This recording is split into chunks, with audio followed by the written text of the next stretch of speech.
They have no chance. The Saints had no chance at all after the devastating hurricane that destroyed so much of the Gulf Coast region. At 2-8 and everything they've been through, Joe, what do the Saints still have to play for? Well, Mike, they have a lot to play for. There's pride. Pride in that uniform that you wear. There's your job. Your job is still on the line. You're a professional. You want to go out and do it. But the Saints as a team, they don't want you to feel sorry for them.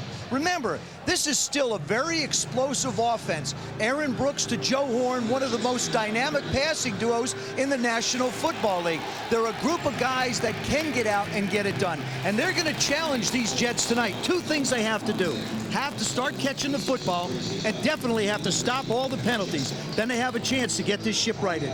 Well, the Jets need some extra motivation as well. They're 2-8, and Herman Edwards may have put it better than anybody earlier this week. He said, when you're 2-8, you better love to play football, and one guy that fits that description, Paul, is Curtis Martin. You know, Michael, last year at the age of 31, he was the oldest player ever in the National Football League history to win the rushing title. And this year, he's got another title he's going after. In 11 years, he wants to be the first player to gain 1,000 yards in his first 11 years. And he has 6 games with less than 400 yards to get. We talked to Herman Edwards the other day, and he said, I'm going to tell you, we're going to get him his 1,000 yards. It'll be good for him. It'll also be great for the psyche of our football team. All right, thanks, Paul. When we come back, Susie Kolber on the status of the troubled Saints franchise. Football fans of New Orleans and New York, where the game is always on and the Bud Light is just right. Welcome back to Giant Stadium on a beautiful Sunday night. The Jets and the Saints. Let's go down to the field, check in with Susie Kolber. Well, speaking with Saints players last night, they felt that since late August, their concerns were largely ignored by the league. Joe Horn went so far as to publicly criticize the commissioner, Paul Tagliabue, for not personally visiting them in San Antonio. The commissioner explained to us this afternoon that he offered to make the trip 3 times and was told by team officials there was no need. Tagliabue attributed most of this misunderstanding to massive breakdowns in communication in the Gulf region. There is a meeting scheduled for tomorrow in New York City with the commissioner, as well as the Saints owner and GM. Representing the Players Association will be Gene Upshaw and Ernie Conwell, the vice president of the Players Association, tight end for the Saints, who's not playing tonight because of injury. What is it that you need to hear from the commissioner? Well, first and foremost, we want to know where we're going to be next year. There's a lot going on in our minds. We've been relocated this year, but we need to know where we're going to have our families, where our kids are going to be in school, and we need to know the condition of that area. And the sooner we know that, the better. I went back home for the bye week, and we're already enrolling kids in school for next fall. And so the longer we wait, the more we feel like we're getting behind the 8 ball and making plans for our future. What are your concerns in regard to being a competitive team in the future? Well, that's a big concern for us. That probably comes in line as the second most important thing for us. We need to know if the league can do anything for us to ensure that we can be competitive next year and this offseason in free agency. And we understand that our team might have to pay above and beyond to get guys to want to come. And also, if you're a free agent, you're going to be a part of the blank Saints. Is it going to be in San Antonio? Is it going to be in New Orleans? And so we understand that to keep our own players and to get maybe future guys to come play for us, we need to know if there's anything we can do and the league will allow us to do to make that happen. At this point in the season, what's the emotional toll that's been taken? Well, we have a tired football team right now. We have a field football team that's tired emotionally and mentally and physically. And, I think as the holidays came on, we just had Thanksgiving, Christmas coming up. Honestly, I think everything's just kind of coming to a head right now for this football team. And obviously, we're not playing up to our potential or as good as we want to play. So, put all those things together, it's a tough stretch for this team right now. Ernie, best of luck on the field and off. Thanks. Thank you. Mike? Thank you, Susie. ESPN presents Visa SkyCam, innovative technology that gives you a unique angle no other single camera in the world can achieve. And we're proud to bring it to you every Sunday night. We'll have the kickoff from the Meadowlands right after this. Mike. Family on 3. 1, 2, 3, 5. Oh yeah, that feel good out here. I'm ready to roll. I'm just letting them know I got skills. Joe Horn, wired for Sunday Night Football. He is always entertaining to listen to. He does have skills. Yes, he does. Saints and the Jets, a pair of 2-8 teams who have struggled this year, as we said, for different reasons. You've got to hand it to Jim Haslett for just keeping this team together. I think he has done an incredible job this year. I think Jim Haslett should be Coach of the Year, because no one can appreciate the difficulties that he has in keeping his football team competitive. They have led in 5 of the last 6 games, so it's been tough on him. Hasn't really been a picnic for the popular Herman Edwards either. He's gone through 5 different quarterbacks. You have no chance. The Jets will get the ball first. Justin Miller on the return. He's fumbled a couple of weeks in a row. Takes this one out to the 30 and hangs on.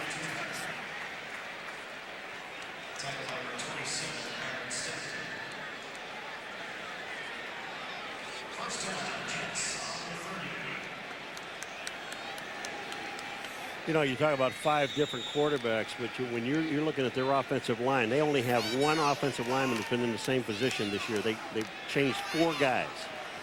And arguably the 2 that they lost, Kevin Mawai and Jason Fabini, are their anchors. Mawai, an all-pro. Bollinger back to throw. Draw play. Curtis Martin just grabbed by the ankle, gets it out to the 38-yard line. The Jets line hurt by injuries. Pete Kendall had to move from guard to center when Pro Bowler Kevin Mawai went down. Laveranues Coles is the leading receiver on a team with no stability in its passing game. He has 50 catches through 10 contests. And if Curtis Martin reaches 1,000 yards, he'll set an NFL record, the first player to start his career with 11 years over that 1,000-yard mark. Bollinger has this one tipped and nearly intercepted, in and out of the hands of Dwight Smith, the free agent pickup. For that Saints defense, Will Smith is their sack leader. He has 5.5 this year. He is also in the top 3 in the team in tackles. With Courtney Watson, the young middle linebacker, still injured, veteran Ron McKinnon gets another start in the middle. And Dwight Smith was their big free agent pickup this year. He has 2 of the club's 7 interceptions. Nearly had his 3rd on that last play.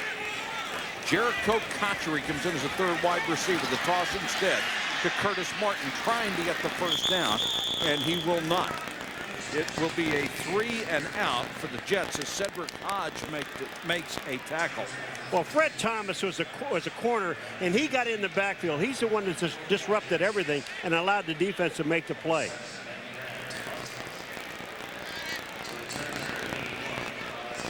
Ben Graham, who spent most of his career as an Australian rules football player, to punt to Zakir Hakim.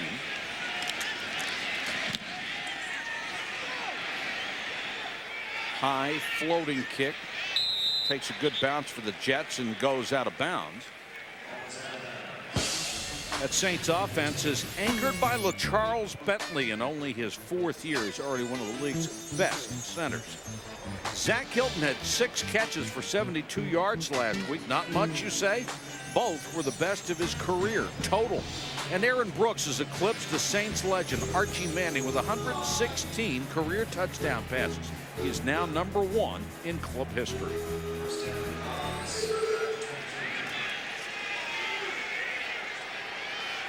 Aaron Stecker will start the game as the single running back. And Stecker goes off the left side, drives his way out close to the 30. It's running back by committee with Deuce McAllister out. The Jets pass rush led by John Abraham as usual. He has 5.5 sacks and leads all the down linemen in tackles this year. Jonathan Vilma, the remarkably athletic middle linebacker, averages almost 13 tackles a game. #1 on the team. And Ty Law is among the league leaders with 5 interceptions, but has been haunted by big penalties this year as well. Antoine Smith comes in. Pressure on Brooks from behind, and he throws a bullet for Horn, incomplete. Aaron Brooks has struggled this year. He only has 9 touchdowns. Normally he's up in the 20s with his touchdown passes. The big thing that hurt him was when they lost Deuce McAllister in the Green Bay game. He had counted on Deuce being a very stable runner for this offense, and then using the play action, especially for Mike Shepard, the new offensive coordinator, who was trying to get used to using both of them. Plus, his receivers haven't helped him at all, Joe. They lead the NFL in drops this year. So when your ground game disappears and your receivers aren't catching the ball, there's not much left. Pressure coming on Brooks. Looking for the screen. Now trying to get out of trouble. And throws incomplete. Great job by Brooks just to stay alive and get rid of it. Well, he throws Sean Ellis in the backfield, which Sean Ellis is about to kill him. Well, it's all very entertaining, but this is a flashback to what Aaron Brooks has done. Right now, he should try and get rid of the football. He pumps fakes. Now he's trying to make a play. This is what he used to do before when he was a bit more undisciplined. Try and make too many plays instead of just throw the ball away. Mitch Berger to kick to Jericho Cotchery. You have to love that name. Cotchery on one bounce. Gets 12 yards on the return out to the 37 after a punt of 46. Kobe Bachwald down on special teams makes the tackle for the New Orleans Saints.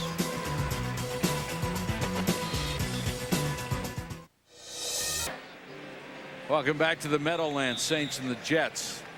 No score first quarter. Brooks Bollinger, the third-year quarterback out of Wisconsin. He's a 6th round draft choice in 2003 and finds himself as the starting quarterback for the New York Jets, and that's the rookie Cedric Houston. Because of injuries, the Jets have gone through 5 different passers. In week 3 versus the Jaguars, Chad Pennington hurt his shoulder. He was replaced by Jay Fiedler. 7 plays later, he hurt his shoulder. He's still out. In week 9 against the Chargers, Vinny Testaverde, who came out of retirement, strained his calf. Last week against the Broncos, Bollinger suffered a concussion on this big hit from Al Wilson. With all of these injuries, second-year quarterback Cliff Kingsbury out of Texas Tech got a chance to play, made his NFL debut, and was 1 out of 2. He is the backup quarterback tonight. Testaverde would be the emergency quarterback. You know, when we were talking to Bollinger the other day, after we got done talking to him, Susie, after he left the room, Susie said, "Does he have his driver's license yet?" He looks like he's about 13. And you wouldn't believe that a franchise, you just saw that graphic, you wouldn't believe that a franchise has had that happen to him 3 times in 46 seasons. It's just unbelievable to think you could go through that many quarterbacks. Saints crowd the line of scrimmage. Bollinger blitz coming, and down he goes. Didn't have a chance. Will Smith now has 6.5 sacks.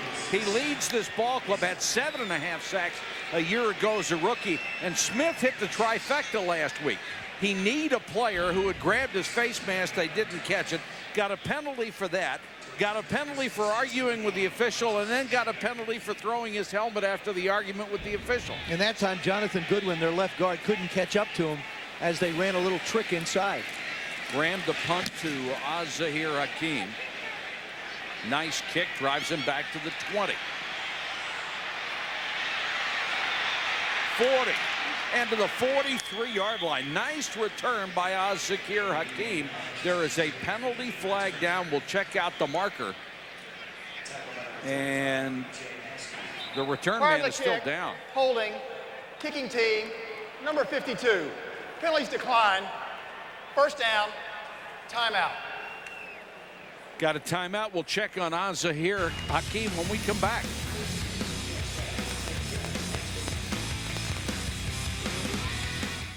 I was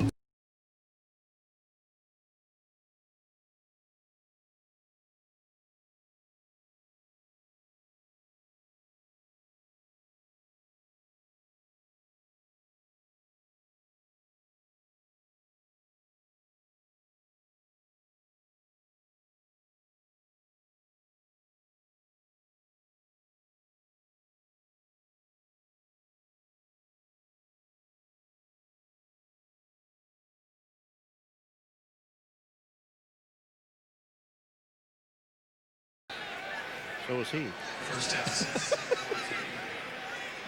Saints take over at the 43-yard line. Zahir Hakeem able to get off under his own power. Antoine Smith. He'll lose a yard. Smith, a 9-year veteran, averaging a career best 4.6 yards a carry, as he and Aaron Stecker splitting the duties of Deuce McAllister. You just wonder, why the New Orleans Saints would sign an Aaron Smith. You say to yourself, okay, they've got Antoine Smith, excuse me, they've got Deuce McAllister. Turns out they need him so bad. Just Absolutely. A great move by the organization. Jets show blitz and come with it. Brooks unloads underneath, and it's the tight end Lamont Hall making only his 3rd catch of the year. Let's check in with Susie. Well, Mike, in the last series, you guys were talking about all the drop balls, and I talked to Dante Stallworth before the game, and he said that there have been so many changes in the receiving corps this season, especially Joe Horn missing time and other guys trying to press in his place. It just makes things worse. And also he said that teams have really been pressing Aaron to make his decisions. They need to come out of their routes faster, make adjustments, and help him out. He added they've been back together the last couple weeks. Things are getting better again. All right, Susie, and Zahir Hakeem comes back into the ballgame, so he's all right after taking the hit on the punt return. And Stallworth makes a catch at midfield, and he looks like he's going to be a little slow getting up. Well, here we are again, and we saw this last week with David Carr, and you're throwing patterns on a 3rd and 7. You throw a 4-yard pattern, and you have no chance of getting the first down. You've got to get beyond the line of scrimmage. I don't care if you drop balls or not. At least get beyond the line of scrimmage and drop them. I agree with you. It doesn't make a whole lot of sense to catch him 3 yards shy of the first down, does it? It can't be the primary route. Right. It's got to be going. He's got to be going to the secondary route without ever giving the primary a chance. Berger on to kick. High floater. Fair catch made at the 12 by Justin McCareins. 37-yard punt. And so far, it's been a field position battle. It seems like everyone's rushing to get things done. All right, who do you think was the Sunday stud today? We have a new candidate you've probably never heard of, Ryan Fitzpatrick of St. Louis. 310 yards passing off the bench. Steve McNair, Larry Johnson, LT, and TJ Hushmanzada. Those are your choices. You can vote right now by logging on to ESPN.com or NFL.com. We'll give you the results in the 4th quarter. And Curtis Martin on the delay. He'll pick up about 3 yards. Mike, we had 4 punts so far in 6.5 minutes. We are on a pace for 36 punts in this ball game. Let's hope the pace slows down. Mike Heimerdinger, the offensive coordinator who was brought in to replace Paul Hackett, has really been faced with a challenge. First of all, you try and install an offense, and then all the quarterbacks you use are gone. That's his first challenge. Oh, there's more. There's more coming. Oh, yeah. Oh, nice play fake by Bollinger.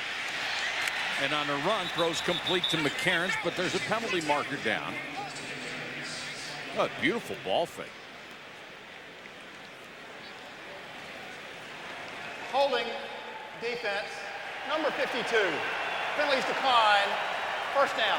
Cedric Hodge, the strong side linebacker. Besides just having to deal with 5 quarterbacks, Paul Hackett never used a shotgun offense. Mike Heimerdinger does. So that's a change for the offensive line. The wide receivers, they bring in Laveranues Cole. He's brand new. And the other thing he had to work with is he's got Brooks Bollinger, who really never had an opportunity to be even get much work in camp in his system. So it's sort of learning on the run for his quarterback. This is the 5th drive of the game. That was the first down, and there goes the future Hall of Famer. Curtis Martin to the 47-yard line. Josh Bullocks makes the tackle, and Curtis Martin has just gone over the 14,000-yard mark. The 4th player in the history of the NFL to do it. They ran off to the right-hand side, and that's between the right guard and the right tackle, Greg and Moore. And once he gets into the secondary, if the New Orleans Saints are going to sit with 8, 9 guys on the line of scrimmage, all Curtis Martin has to do is get to that second level. And once he gets there, he's got 15 yards. Nobody home.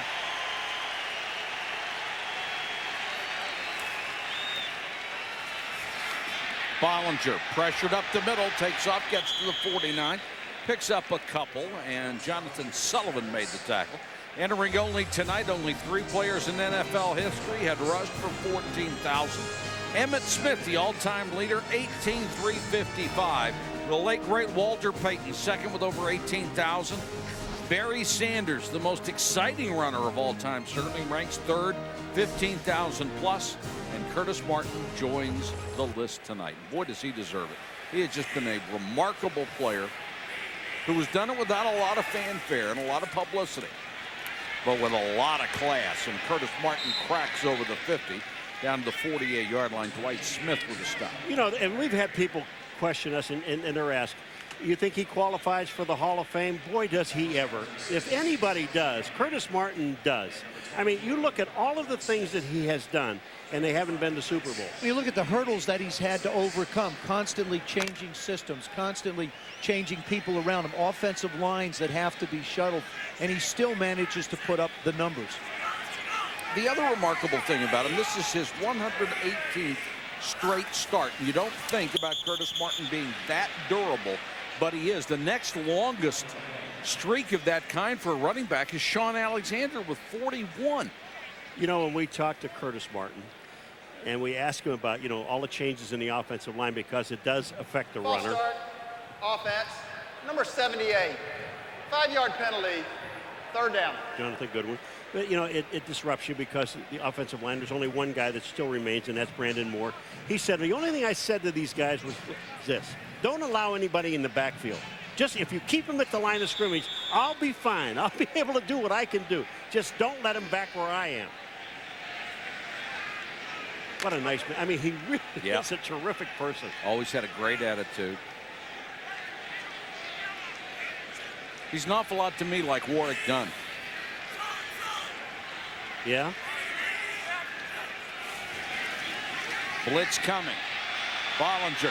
Not this time. They got him back at the 40, and it's Will Smith again. And a flag down. So flag down in the secondary. They're going to wind up calling holding against the Saints. Now, there's a great play on 3rd down. And again, another penalty committed by the Saints that'll give. Holding, defense, number 35, 5-yard penalty, automatic, 1st down. Fakir Brown, the right corner. Boy, and Jim Haslett and Rick Venturi, his defensive coordinator, really upset. Well, Jim isn't upset with Brown. He's upset with the officiating. Well, you know, if you let a guy get by, you've got to get your hands off him. I mean, that's all it is. Whether it was holding or wasn't, it sure looked an awful lot like it to an official. Looked more like he was choking him, didn't it? So that wipes out a sack for Smith. Martin lost his balance a little bit and stumbled forward and only got a yard. Cedric Hodge again made the tackle. The other thing that's incredible about Curtis Martin is this. Everybody knows that he's going to be the guy that carries the ball. They have quarterbacks who are down to the guy that was on 4th man on the roster, Bollinger. And they know that he's really not going to throw the ball down the field deep, and they're going to give the ball to Curtis Martin. He's doing a lot of this with a makeshift line and by himself. And I think that is the perfect explanation, Paul, why his average per carry is down at 3.4. Bollinger had it batted down and nearly caught by Jonathan Sullivan, the 3rd-year defensive tackle out of Georgia. Let's go to Susie. Mike, I had a chance to talk to Saints owner Tom Benson before the game. He said their main concern is stability, where they're going to be. Uncertainty in life is the toughest thing to deal with. And I asked him where he would prefer to play next year. He said his main thing is one location, play all their home games in one location. He said, we are the New Orleans Saints. The problem is there is no place to be right now in New Orleans. So what's step 2? All right, Susie, and it certainly sounded like our conversation with Paul Tagliabue this afternoon as Bollinger throws right down the middle and hits a strike to Jericho Cotchery. He goes for 34 yards. Great throw by Bollinger. Real nice job by Brooks Bollinger, just hanging in the pocket. He's been sacked twice. He's felt a lot of pressure up the middle. You have to block out everything in front of you and just focus down the field, and that's a perfectly thrown ball. He gets it right over Fred Thomas, And Jericho, God, I love saying that name. And Jericho makes the play. Isn't that great? Yeah, it really is. Jericho Cotchery. So first down, Jets. They're at the 12th. Haven't scored a touchdown in 8 quarters. Martin inside the 10 down to about the 8. Let me finish my point about our conversation with Paul Tagliabue this afternoon. He made it, I thought, rather clear to us that the likelihood is that this team is going to split its schedule again next year. There will probably be games in San Antonio, probably be games late in the year in New Orleans, and probably be games in Baton Rouge. But he said, the one thing he said that makes you realize that we're not going to be in San Antonio for good is that they are the New Orleans Saints, and they'll always be the New Orleans Saints. Bollinger. Soul out in the flat, had no chance. He was drilled immediately by Ron McKinnon, the little middle linebacker, is a tackling machine. This is one of those situations for a quarterback where you have to concern yourself with game management. You know you've given your team an opportunity to kick a field goal. You're within range. So now what you want to do is you want to be able to just not commit a big sack or a turnover. I mean, we just said they haven't scored a point in the first quarter in the last 8 games.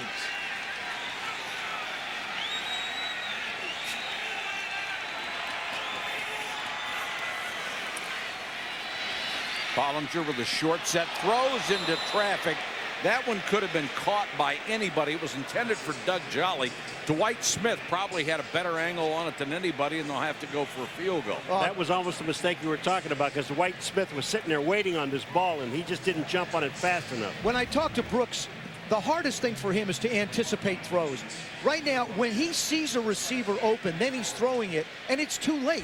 You have to anticipate, and he hasn't got to that level yet. And it's driving Mike Heimerdinger nuts. Mike Nugent will try a 29-yard field goal. And knocks it through. So the Jets, who average only 12.1 points a game, next to last in the league, get on the board first. Hines Ward and the Steelers go to Indianapolis to take on Peyton Manning and the undefeated Colts. It's Monday Night Football, 9 Eastern on ABC Sports. Can they slow down that train? Roethlisberger is back. I think they can slow the train down. I just don't think they can knock it off the tracks.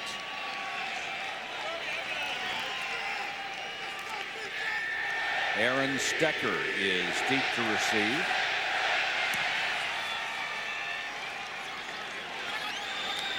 From 7.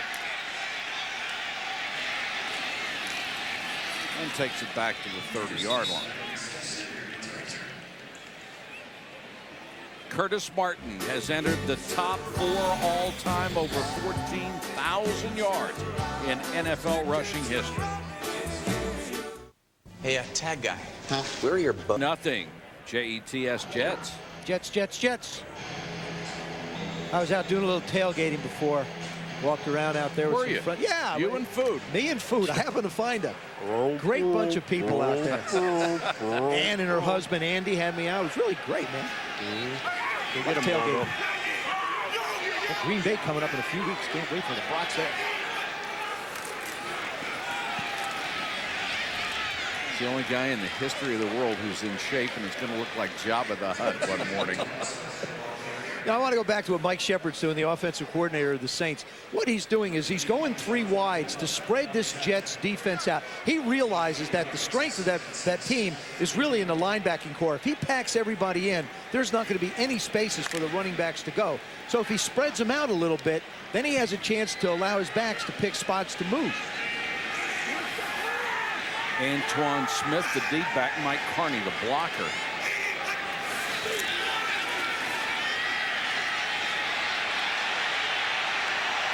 Boy, Brooks, really good scrambler and throws. Hilton a little bit behind him, couldn't hold it. And all you needed to do was look at Aaron Brooks' shoulders once that ball went off of Hilton's hands. It's like, oh my goodness, here I go again. This is the hardest thing for a quarterback to deal with. You make a play, everything's broken down. Now you get outside the pocket, you make a play, you put the ball in the receiver's hands, they don't come up with it.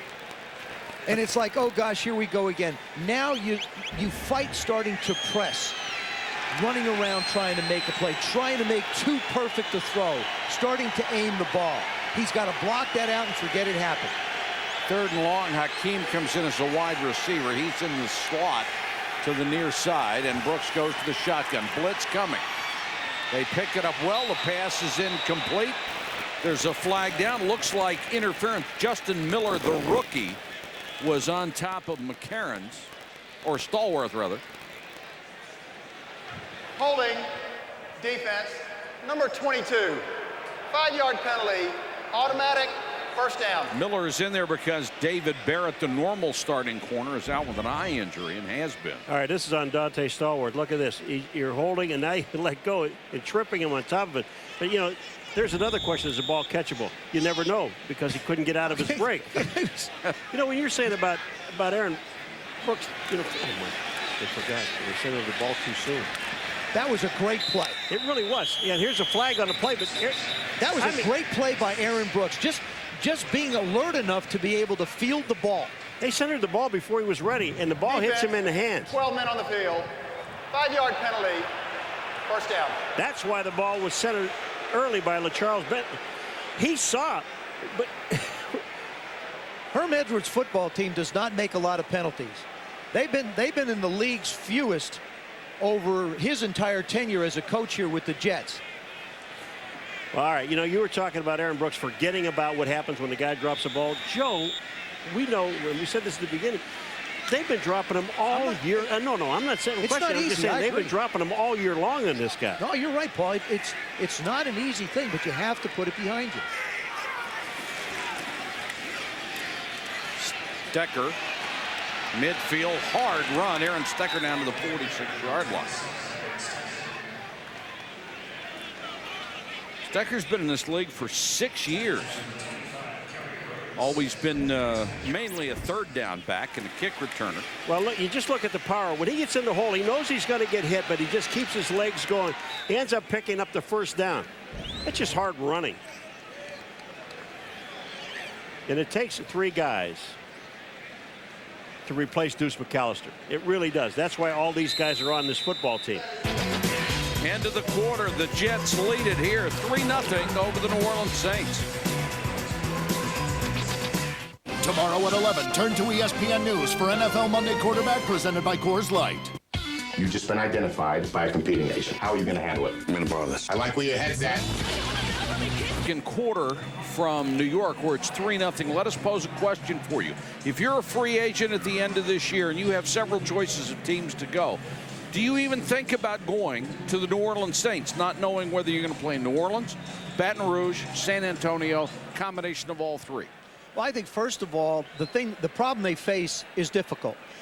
It's very important that the league make a decision. And in talking to the commissioner today, he basically said that they'll have a home, an idea where the home will be for this team by the middle of January. So that will help in at least creating some stability for free agents that might want to look at the Saints and those that are part of the team.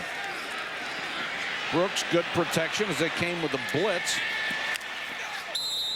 And Brooks gets the completion to Zachary Hilton, the tight end, who's playing because the starter and the vice president of the Players Association, Ernie Conwell, is injured. But I think that's the issue is the league has to help him as quickly as possible to create some kind of stability, and then you can go from there.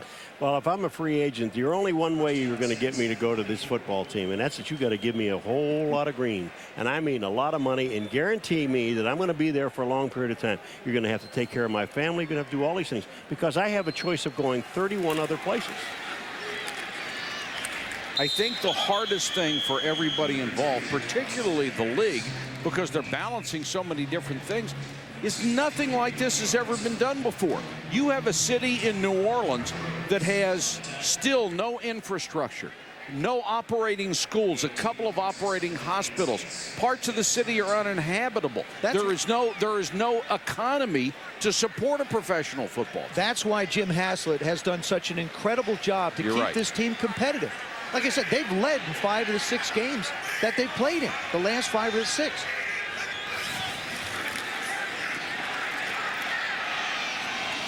Brooks throws near side. The catch made by Horn. Very close to a first down. Taken out of bounds by Miller. Well, he's got Justin Miller and he's got Horn out there on him one-on-one. It's a play-action pass. This thing took a whole lot of time to develop. Watch Horn. He makes the move, then he comes back, and the ball is thrown early enough so he can make the catch. That's only his 31st catch of the year. Now, here's a guy that's been upwards of 90. He had 94 last year with 11 touchdowns. He's missed 3 ball games, but he's a guy that's just now started to get into his own. His career really took off once he came to New Orleans. Was in the CFL for 2 years, played in Kansas City, but was a seldom used backup for 4 years. Brooks throws another strike. Stallworth, touchdown. Oh, what a great move by Stallworth at the end of this play. But do you know what something that happened in this play, Joe? They had time, because there is no crowd noise, he had time to audibilize out loud, had everybody move and get in position, and then he finds Stallworth on the outside all by himself again. Look at this. This was an audible to Stallworth. He sees him out there, throws it to him, and he makes the play. But he had time where everybody could hear because there was no crowd noise. And Eric Coleman, number 26, is in such a hurry to come and try and make a play that he really never gets a chance to get a hand on Dante Stallworth. They went 70 yards in 7 plays. And the veteran John Carney will try to add the point after.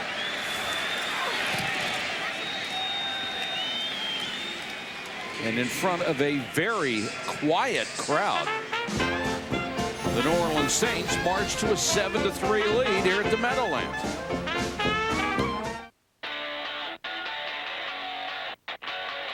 Monday Night Football brought to you by Southwest Airlines, proud sponsor of the NFL and official airline of Super Bowl 40.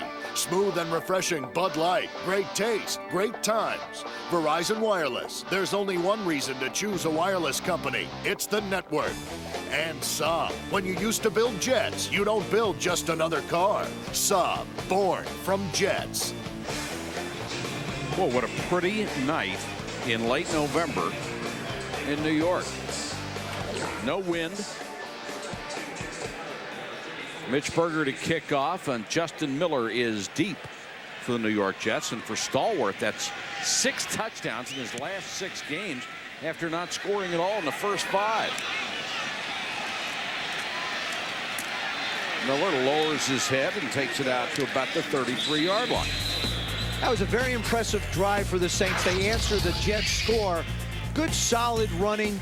Penalties really helped them out in the situation. Then you get the big pass plays. Nice mix of pass and run. Good job by Dante Stallworth, making the corner miss and then making the safety miss to get into the end zone. 7 plays, 70 yards. Nice job by Aaron Brooks audibilizing. And you brought up a great point, Paul. It's so quiet here.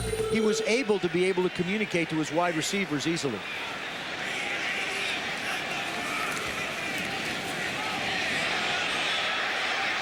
Bollinger throwing back the other way, and that's complete to Doug Jolly, the tight end they picked up as part of a trade down in the first round with the Oakland Raiders. Guys, I think that Brooks Bollinger has a chance to be more than just a third-string quarterback. He's going to get a lot of playing time because I don't think, in talking to Jay Fiedler, their other quarterback, he may be back in 3 weeks. So this kid's looking at a good 3 weeks of work and learning and trying to get better. And I've been impressed with what I've seen tonight.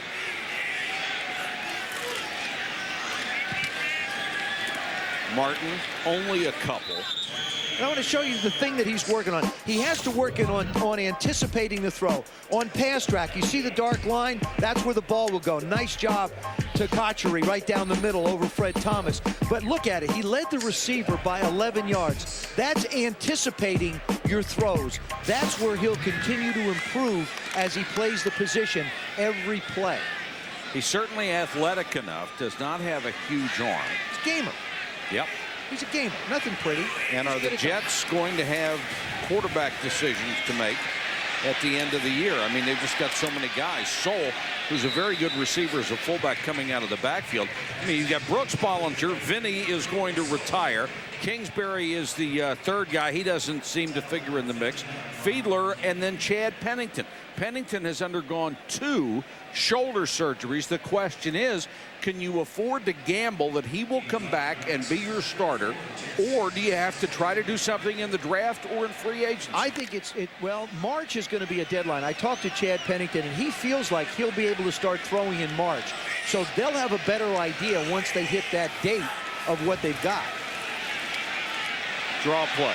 Martin. And he's got the first down at the 44-yard line. You know, Curtis Martin is so fluid. You remember Lenny Moore?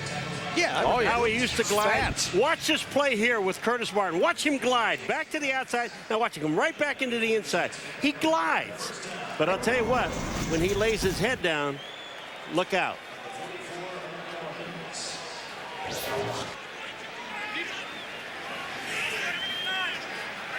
So impressed with Herm Edwards the other day.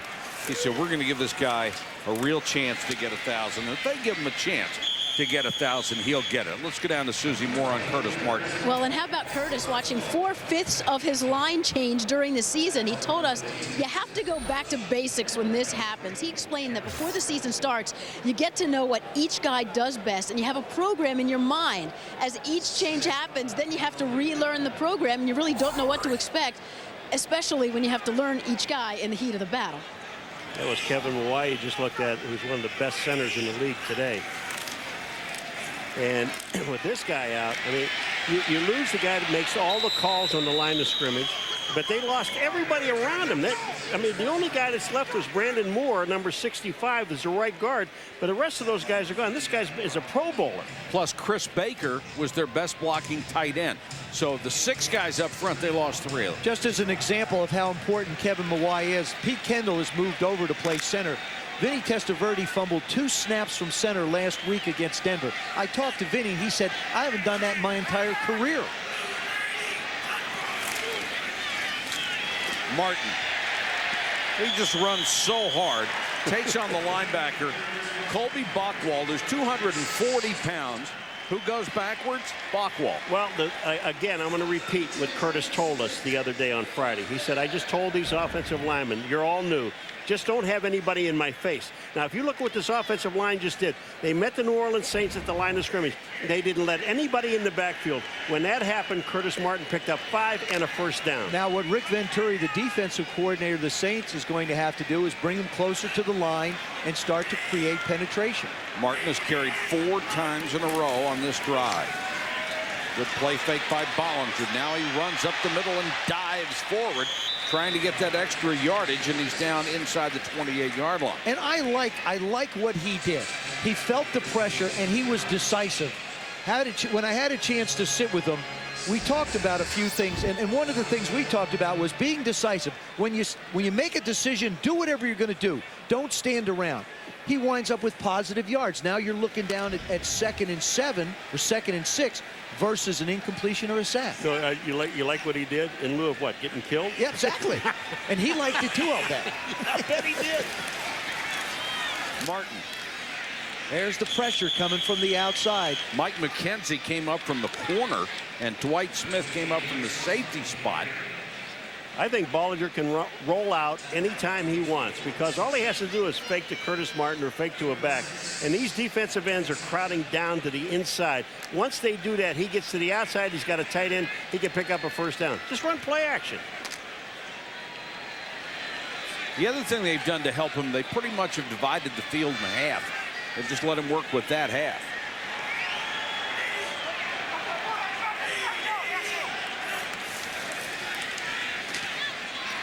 Bollinger underneath, that's incomplete, and it was intended for Jolly. Terrence Melton, number 51, was putting pressure on Bollinger, and Curtis Martin, another one of those little notice things he does so often, stepped up through a heck of a block to protect his quarterback.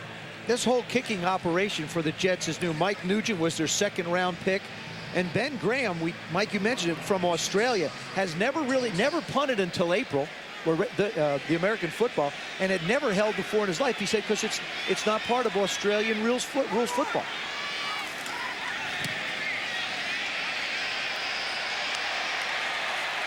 And it's good. The Jets have cut the lead to 1. Nugent with the field goal.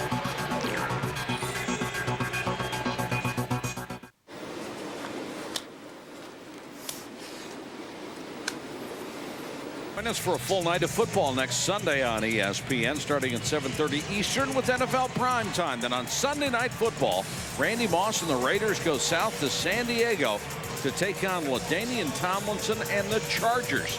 That's at 8:30 Eastern on ESPN. How about those Chargers in overtime over the Redskins? How about LaDainian Tomlinson? Wow. 213 total yards today against the Redskin defense. It's pretty darn good. Stecker. Across the 25 to about the 26. And the Saints will start from there with 6:55 to go. First half of play. Back to the Meadowlands after this.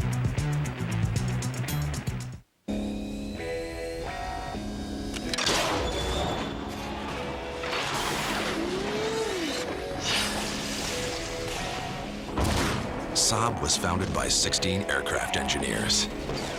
Their spirit lives on. Introducing the all-new Saab 97X. When you used to build jets, you don't build just another SUV. Saab, born from jets. دیگه از من چی میخوای؟ من دوست دارم مرا.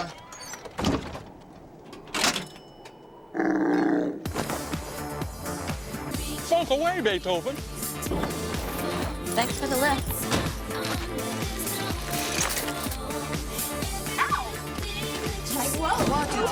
Shut up!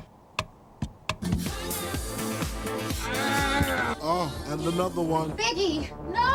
100 tunes in your phone, baby. Hello, Moto. Hey, it's me. I got some bad news. The airport's shut down. I know it's Christmas Eve. No, there's nothing going out right now. I am so sorry. Merry Christmas.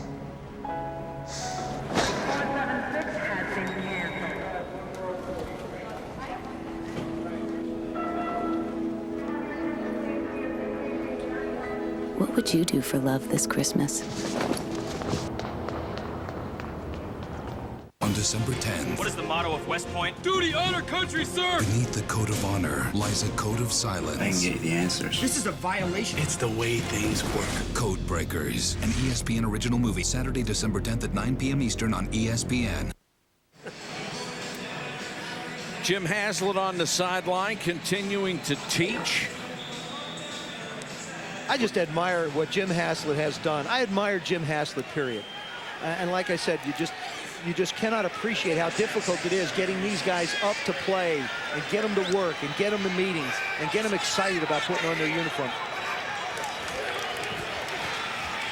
Draw play Antoine Smith to the 29. Let's go to Chris Berman in the studio. He has a 30-30 update.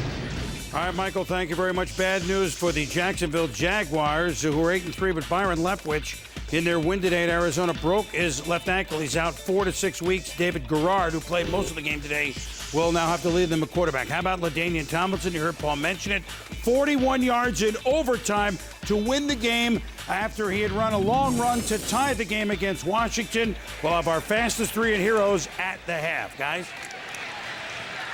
Oh, Boomer, our heart really goes out to Byron Leftwich. That kid has played so well this year. That team has played so well. And for him to be hurt now, what a shame that is. As soon as you hear about his broken ankle, you go back to that college film the way we were doing the games when they lifted him and carried him from place to place. And you saw him walk off the field with a broken ankle. Now, David Garrard, he decided to stay in Jacksonville. He had other opportunities to go other places, and Jacksonville said, go ahead. And he decided to stay there. And that, again, a good decision. It's like the Antoine Smith deal coming to the Saints. Got that guy in the backup position that can start and play.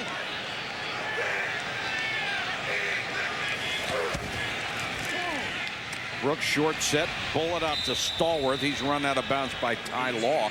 Picks up about 9.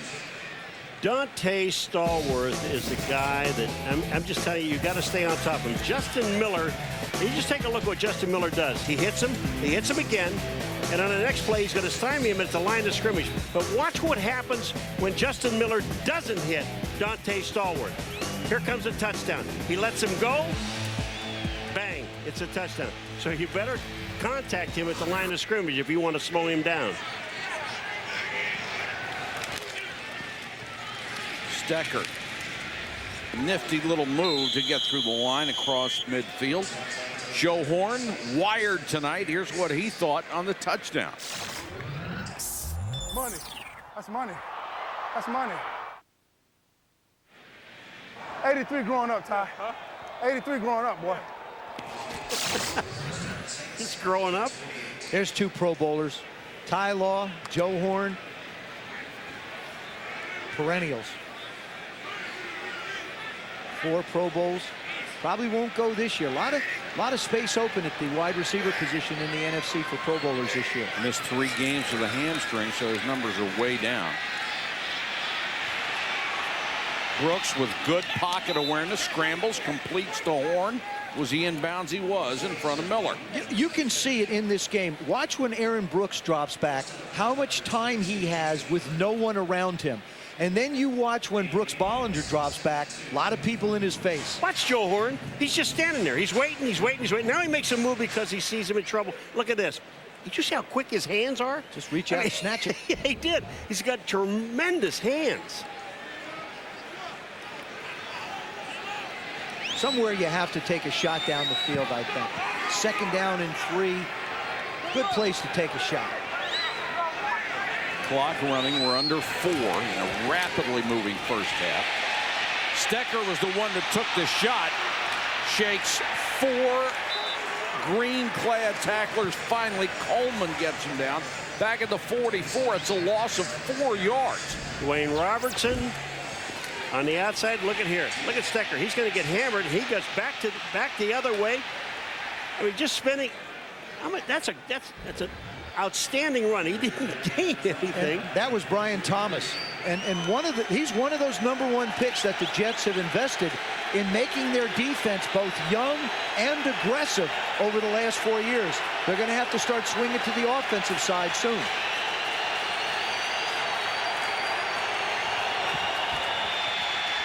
Brooks, the short set, drills at the Horn inside the 31st down. There's a flag on this play. Personal foul. Running the passer. Defense, number 92, shot to the face. Sean Ellis. 15-yard penalty, first down. That'll be another 15 on top of the completion. Aaron Brooks took a 2-step drop and stood there. How about confidence in your offensive line? It really is. Watch how close he is to the line. He just stands there, and then he's going to get shot in the face by Ellis. Joe Horn coming across the middle. Oh. You catch that thing to protect yourself. I mean, Aaron Brooks can just flat throw it. I'll tell you, that is confidence in your offensive line when you only take a 2-step drop and then stand there. And you can just see the difference. Bollinger's got all these people flying around, having to move around. Aaron Brooks just drops back, surveys the defense, figures out where he wants to go, looks at 1, looks at 2, throws to 3, licks a stamp. The Jets are hurting themselves with penalties, and this is a Herm Edwards coach team that normally doesn't get them. Tight end, Hilton, touchdown. Nice throw by Aaron Brooks. I'm more impressed with the read. He saw the blitz coming, and he went and made the play. The throw was good, but the read was great. He sees the blitz coming off the outside. Both the linebackers come, and he winds up with a perfect throw. And what a 2-week period it's been for Zachary Hilton. Tonight, 2 catches, 27 yards, and a touchdown. Last week, he had 6 catches for 72 yards. Before last week, his career totals were 5 catches for 36 yards. So he had a separate career last week, and he's doing it again this week. Carney for the point after. And the Saints have looked very crisp on offense in a couple of drives here tonight. Saints have taken a 14-6 lead over the Jets. 2:41 to go, first half of play. You're watching Sunday Night Football on ESPN. Glad you could join us. And Aaron Brooks and Dante Stallworth having a very good night along with Joe Horn. Joe Horn's the only one who doesn't have a touchdown so far. Berger to kick to Miller. Miller from the 10 this time.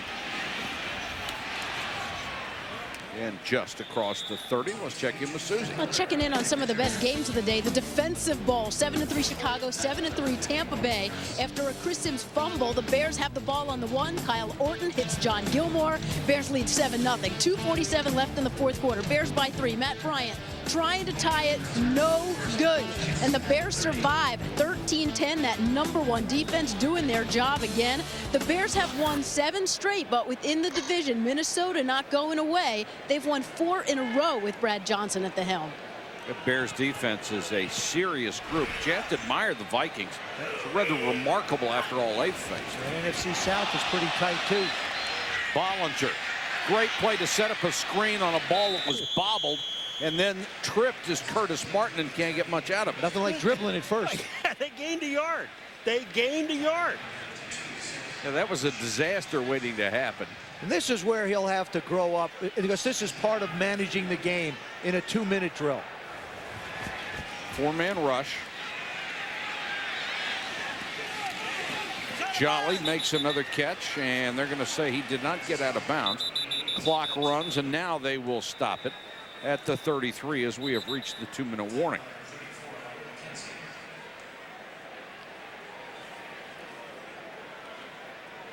See how Brooks Bollinger just has to run around for his life.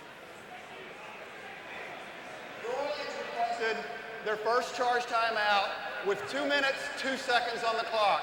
Please set the game clock to 2:02. Thank you. So they'll get another play before the 2-minute warning.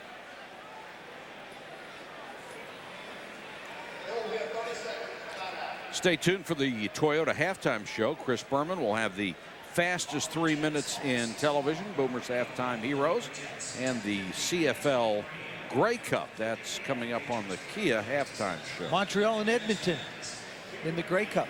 I bet you. Huh? I used to do Grey Cups years ago. I played one. Loved them. Played Toronto versus Calgary. I did Edmonton when Warren Moon was playing. Well, you That's how long ago. You did a lot of them too, because he was in a yeah. lot. Warren Moon's up for the Hall of Fame also this year, and I think he certainly is one of those guys that deserves to go in. So are you. No, he's into the final 25.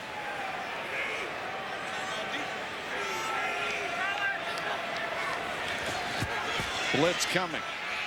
Bollinger to Jolly, made the catch, shook a tackle. Still on his feet. Doug Jolly inside the 40-yard line. A gain of 26.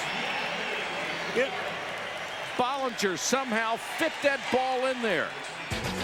The 2-minute warning comes at 1:52. The Jets driving.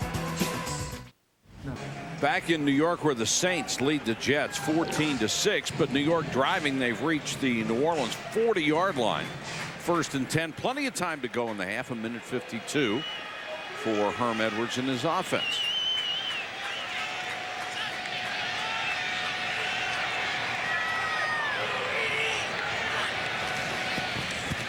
Draw play, Martin, 7 yards. Been a good first half for Curtis Martin in the Jets running game. Boy, and there's Dwight Smith, number 24, their strong safety, just creeped up in time to be able to make the play. And if you like Herm Edwards, you will be delighted to know that the owner, Woody Johnson, affirmed his faith in his head coach this week after declining to do it before that when he was being chased by some reporters up here. He stopped and told them eventually he's not leaving. He's doing everything he can to win. What has happened this year is hardly Herm Edwards' fault. There had been speculation that Herm might want to move on himself, but he says, no, not bailing on anybody. I've made a commitment to these guys, and I'm staying. He's old school. Well, who do you blame? You got 5 quarterbacks, and 4 of your 5 offensive linemen are gone. Who are you going to blame? Herm? I don't think so. New York media. Got to deliver. Bollinger, first down. Smart play, got out of bounds before Fakir Brown could unload on it. I like the way Brooks Bollinger is running this game. He's made some very nice throws. He's made some very good decisions. Now as he gets closer to scoring areas, he's making better decisions. I mean, 8 for 12, 85 yards. Very workmanlike. You don't have it, take off and go. You know where the first down marker is. Now protect yourself. Everything he did on that play was right. And the 3 runs have been pretty good, although he only has 10 yards. They've been significant. Martin is the single setback. Blitz coming. Good protection. Bollinger hangs in there to the end zone, and it is Laveranues Cole's touchdown. What a throw and a great catch by Cole. But what a great adjustment by Curtis Martin. He sees Dwight Smith, number 24, the strong safety. He's going to blitz, and Curtis Martin steps up and takes the blitzer. There's Curtis right in front of you. Laveranues Coles came back to New York. He's got a step on Fakir Brown. Look at this throw. What terrific positioning for the ball, as well as a great catch by Laveranues Coles. When you're right about Curtis Martin, he will just stand in there and stone guys. Now, some of the fans want him to go for 2. They line up to kick the extra point. It's the people in the section in the back over here. What they're going to do is they're going to review it, because you saw at the end of the catch. Play will be reviewed. And it's not a challenge on the field because we're inside 2 minutes. It's an official's challenge. When you see him roll at the end of this replay, you have to see whether he has possession, and he really doesn't. There's the catch. Okay, now he's on the ground.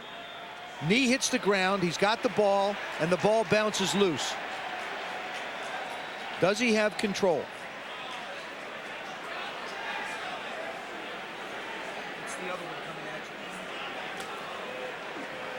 I don't know whether he does or not. This is the angle right here. Now, it looks like he has control. It looks like his knee hits the ground, and then the ball comes loose. Remember, the end zones are treated differently than on the field and the sidelines. You gelling? No. Terry McCauley, our referee, has just stepped away from the replay hood. You know what he's doing? He wants to know where the ball was spotted before, because I'm going out on a limb here and say this is not a catch.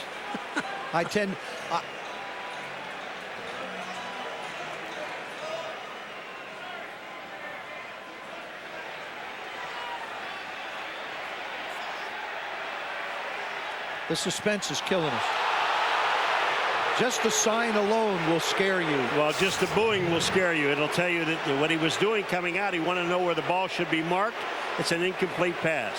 Terry McCauley's mic no longer working. They're saying he did not control the ball.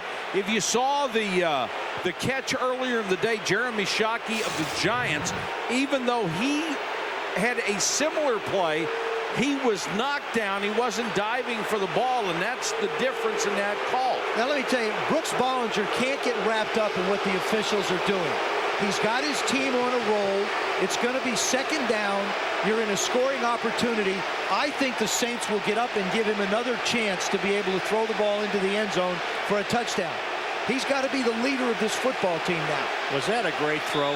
It was a great throw. This young man stepped up and made the perfect throw, and Laveranues Coles dropped the ball. And it is an excellent call. It was not a catch. Well, he has a chance to do it again. 2nd and 10 from the 28, and plenty of time.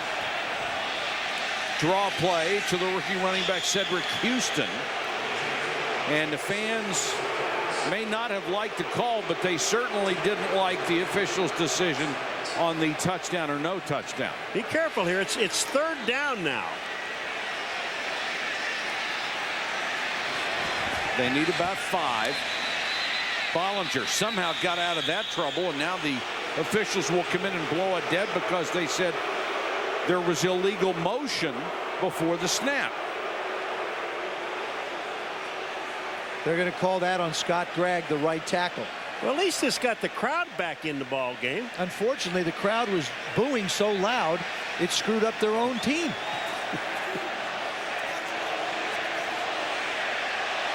And these people are a little testy tonight after a 2-8 start to the year. If I was wearing that hat, I'd be testy. Yeah, me too. What they don't understand is with all this noise right now, they're only making it tougher on the Jets. I mean, Scott Gregg jumped offside because he can't hear Brooks Bollinger. There you go. Quiet down. Give a chance. If you're the Saints, you want him yelling and screaming at you.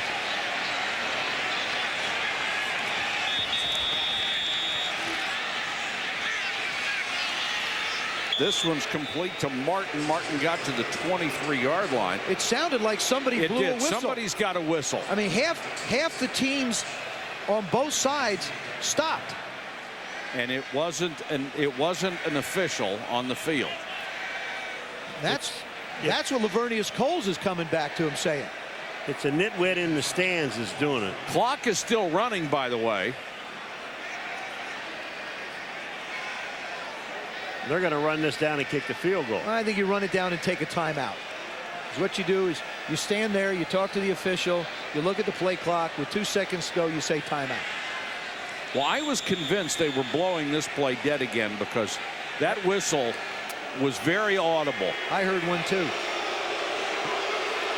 And now the fans really on the Jets. They don't like them going for a field goal here, although I don't know what their real alternative would be on 4th and about 5. Let's go back and listen to the last play. See if you can hear the whistle.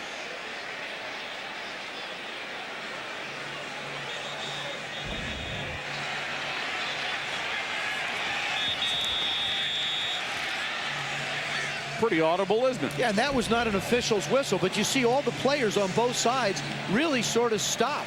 And Laveranues Coles, his issue with Terry McCauley was he felt like he was down in the end zone and then the ball came loose and felt like it was a touchdown. Well, if you go to the ground, you have to maintain possession. Correct. Through the catch. This will be a 41-yard try from Mike Nugent, who's already hit from 29 and 45. And he's true with this one. So 3 field goals for the Jets offense. Mike Nugent has connected again. Hey, Teddy, I hate to bother you. It's 14-9, Saints over the Jets. And the Jets have just converted another field goal opportunity to pull within 5. And only 14 seconds to go in the half. The most important thing about that replay, and there's you see Laveranues Coles there, is that when no matter where you are in the field, when you come down, you have to have control of the ball when you're coming down to the ground. And he did not, so it's an incomplete pass. It's that simple. Take a look at what happens here. Here's the ball, and you think he has a catch. Now when he goes to the ground right here, he's got to maintain possession of the ball and watch the ball pop out. And when he does not maintain possession of the ball, it is now not a catch. You're right. Very simple. See, I don't have a problem with that rule. I have no problem. I don't. I know it's rare that I don't have a problem with the rule. but boy, I don't. Did you see the vein in his neck? He's got a problem with that rule. Oh, no, I don't. He's being very good tonight. That's a good game. Officials doing a good job. Yes, they are. Aaron Stecker from the 10. Tried to slip out of a tackle. Takes it to the 21. College basketball comes your way Tuesday and Wednesday on ESPN. Big Ten ACC Challenge Tuesday at 9. A rematch of last year's championship game. Illinois against North Carolina. Wednesday at 9. #1 Duke squares off against Indiana. Some magical names in college basketball. Every time I've seen the Duke score so far, they win by 40. No, not the other night, Friday night. Memphis gave him a run for it. John Calipari's guys really went toe-to-toe with him. But trust me, they're pretty good. Yes, they are. They are pretty good. Our score here at the half at Giant Stadium. The Saints 14 and the Jets 9. Now let's join Chris Berman for the Kia halftime show. All right, Michael. And they've had to use all their emotional and psychological skills this year in 2 and 8 seasons. You know the thing about both of them? What you see is what you get. I mean, that's just the way they are. And they're that way with their players, yes, which the players really appreciate. 14-9. And the Saints will get the ball first to start the second half. Aaron Stecker is the deep man. Comes up on it at the 11-yard line. Stop shy of the 25. Well, both teams, I thought, performed rather well in the first half. What do you look for in the second half? Well, Aaron Brooks, I thought, had a pretty good first half. And the defense for the New Orleans Saints, they're playing well. It's hard for these guys to concentrate. We're not going to belabor that point, but I think Jim Haslett has done hell of a job with his football team. He really has. And I think Brooks Bollinger has to get the ball down the field a little bit more. You want to get Curtis Martin the football. Obviously, he's running it fairly well. Still spread him out, but give your quarterback a chance to make some big plays. You can't go 10, 12 plays against the Saints, against anybody. So you got to get the ball down the field. Straight ahead, Antoine Smith. A couple of minutes ago, Susie had a chance to catch up with Herm Edwards. Herm, how would you describe the play of your young quarterback in the first half? Well, we went into the mindset of not turning the ball over, and he hadn't turned the ball over. We've ran the ball pretty good defensively. Now what we got to do is we gave him some plays on some fouls, which kept drives alive. We got to stop doing that and try to get to their quarterback. Thanks, Coach. Well, he's right about those penalties. And that's a rarity for a Herm Edwards coach team, making those kind of mistakes. Stecker, somehow they got the handoff because Sean Ellis was on top of Aaron Brooks before he handed it off. That was a blur. He missed the handoff. Sean Ellis should have had the handoff. He actually missed it. Look at him laughing. He knows it. What? All right, take a look at this play. He's coming from the left-hand side of this play. Look at this. He almost gets the handoff. That's what he was laughing about. How he missed it, I don't know. That only proves the theory. Sometimes you don't have to block them. Yeah, you let the quarterback take it.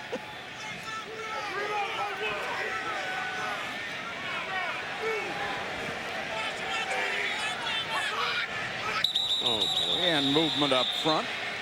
Dwayne Robertson made the first move. Offense, number 70. 5-yard penalty, first down. And the rookie Jamal Brown is called for the penalty as he reacted to it.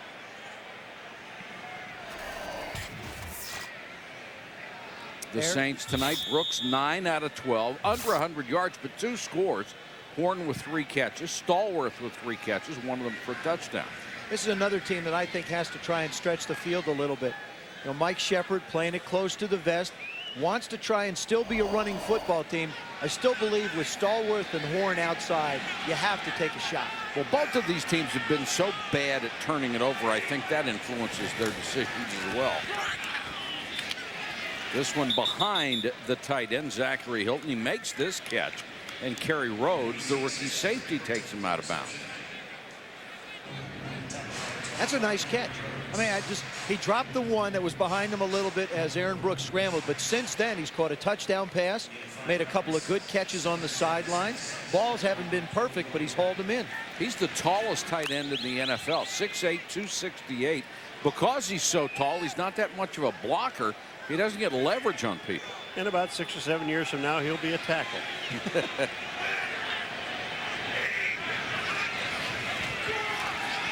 Draw play, Smith, little hesitation move. Running hard across midfield into Jets territory at the 48. Antoine Smith was with the Buffalo Bills. He was with the New England Patriots, and now he's down with the New Orleans Saints. Antoine's a big back, but what he's got is a pretty quick start. Watch this up in the middle. Outstanding feet. He moved to his left, saw the hole, and got to it. Pretty good for a big guy.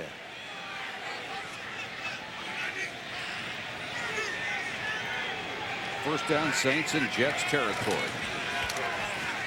Stecker as they go with the 2-headed tailback in the absence of Deuce McAllister. Antoine Smith, he reminds me, he's the running back version of Trent Dilfer. Nobody gives him a lot of respect, right? But yet he wears a Super Bowl ring because he earned it. He went to New England when they didn't really have a running game, gave him a running game. Trent Dilfer went to Baltimore when they couldn't find any stability at the quarterback position, gave him stability there. And you know, these guys, they're just really good football players to have on your team. Not flashy, but good, solid guys that produce.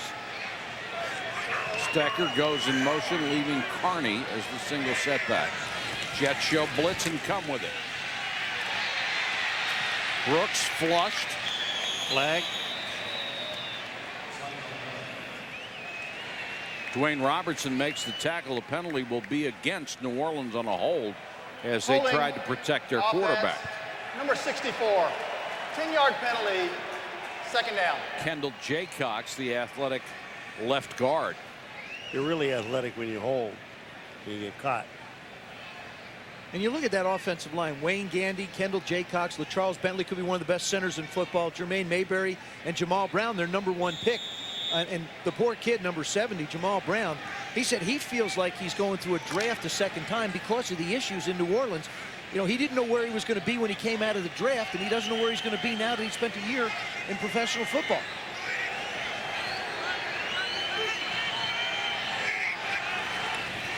Second and very long for Brooks after the penalty. Throws underneath to Stallworth and forced out of bounds by Justin Miller, the rookie corner. You notice how quick once Stallworth catches the ball, and when Horn's talking about him, he said he's growing up. He was telling Ty Law that Stallworth, when he catches the ball, how quick his movement is afterwards. As soon as he gets his hand on the ball, here he goes down and gets the ball. But watch how quick, boom, he's up the field. That's an extra 2 or 3 yards. Now he catches one and goes for a touchdown, back to the inside. And this play here is where he leaps for the touchdown. You know, I just like what he does. As soon as he gets the football, his next move is straight up the field. One of those kids who really had to adjust to pro football. Here comes the blitz, and they got him. Straight up the middle, Rashad Washington out of Kansas State. The second-year safety came clean on a blitz and gets the sack. That's just too many guys you can't block. And there's a marker on the play as well. No foul for illegal contact. 4th down. No illegal contact because there was no pass.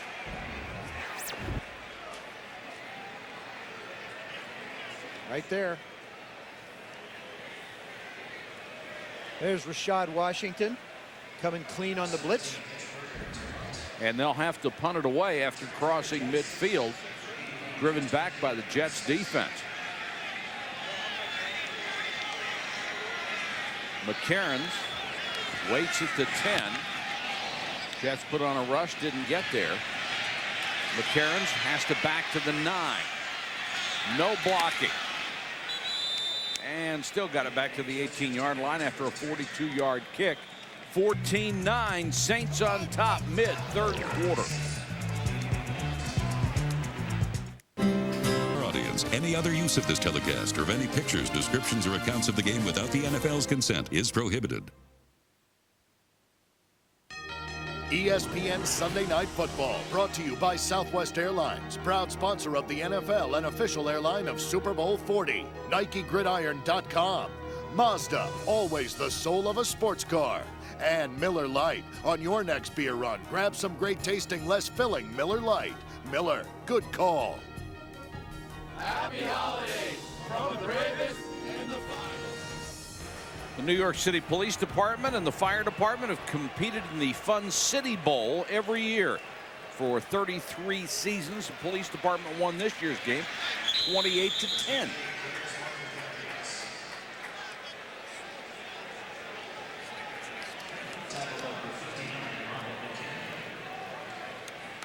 So that was Will Smith in on the tackle, and he may be the best ball player on this New Orleans Saints football team, number 91. Well, he is. Jim Haslett said that last night. Martin takes a big hit from Ron McKinnon. Let's check in with Susie. Mike, and all tonight, pretty good night for Brooks Bollinger. I asked him what the mindset is like when you spent the majority of your NFL career, which is now 2.5 seasons, as number 3 on the depth chart. He said, it's a crazy league. You never know. And it'd be easy to fall into the trap and say, oh, well, I'm the scout team. Quarterback doesn't matter. Just go through the motions. He said he was lucky to have Chad Pennington and Vinny Testaverde in his rookie year to tutor and counsel and stay late, watch film, pick their brains. He made progress, even though he wasn't getting reps. Well, Susie, you know one thing, no quarterback for the Jets will ever get comfy now, being the second or third guy. Not when you've had to use 5 in one season. Dwight Smith, the safety, came over and broke that one up. The other thing that he's done is I think he's starting to settle in and see the field a lot better. One of the problems that Mike Heimerdinger had with him was not to anticipate the throw. This one he just takes a little bit too much off. Just hung it up a little bit too much. Dwight Smith came over and popped him. Graham, who is 9th in the NFL in punting this year, will kick to Stallworth, a low kick, and there is a flag down as Graham was bumped by one of the Saints on the rush. Well, it doesn't matter. It was Running into Will the Smith. kicker. Defense, number 91. 5-yard penalty. First down. I was going to say it doesn't matter whether it's the major infraction or a 5-yard penalty because they only had 3 yards to go. Here comes Will Smith. Look at this. He's on the ground. See, the problem is that nobody blocked him into the punter. He did this on his own. Had he been blocked in, which he's not, then they wouldn't have called this. I'll tell you what, the way he knocked him out from underneath his feet, I'd have given him 15 yards on the play. And you look at the way Ben Graham holds the ball. Punters normally hold the ball underneath, don't they, Paul? Right.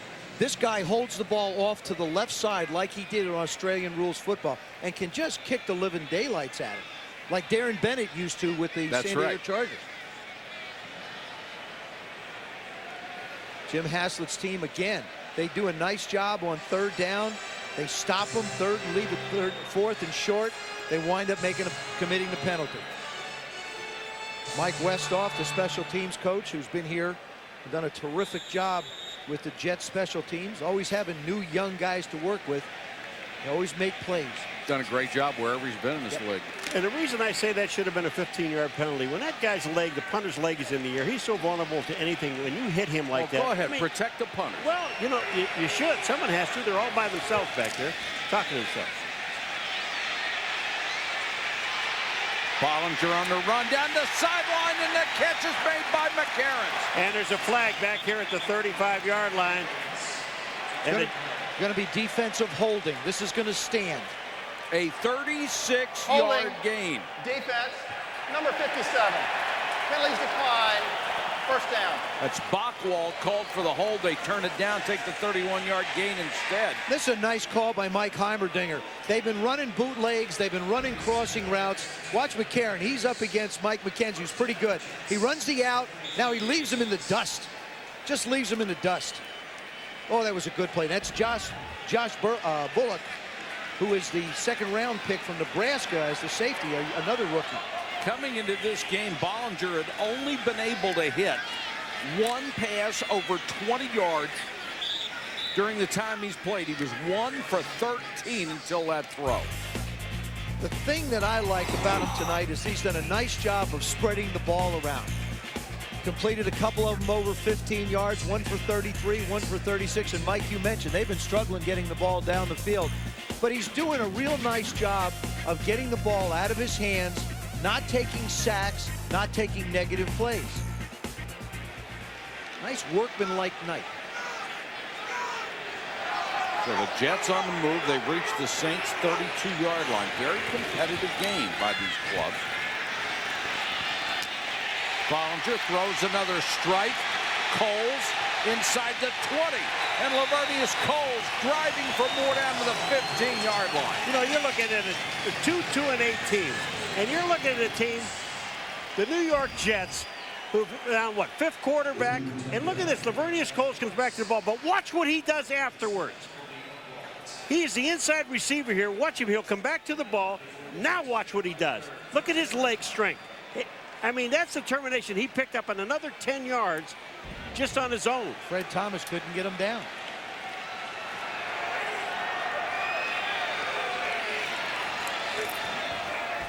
Curtis Martin on first down. Nothing.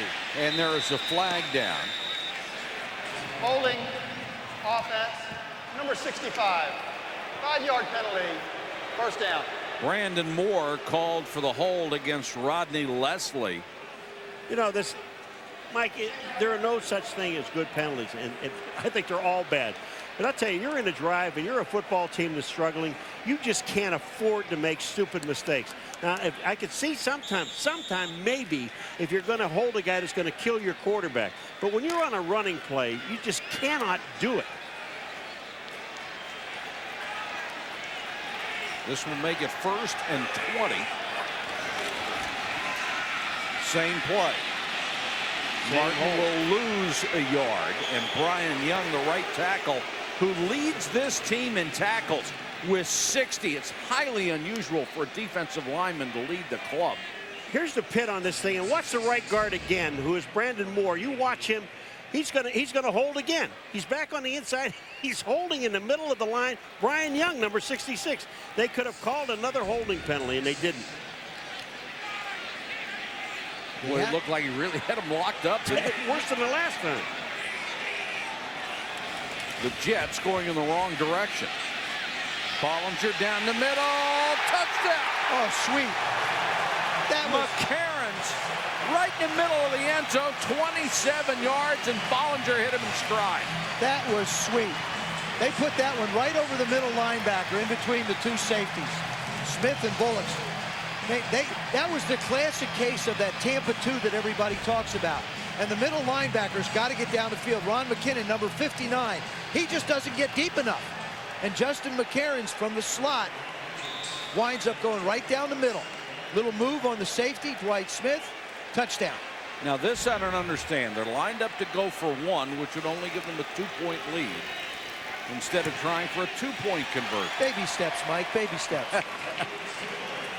Brooks Bollinger with a really nice throw.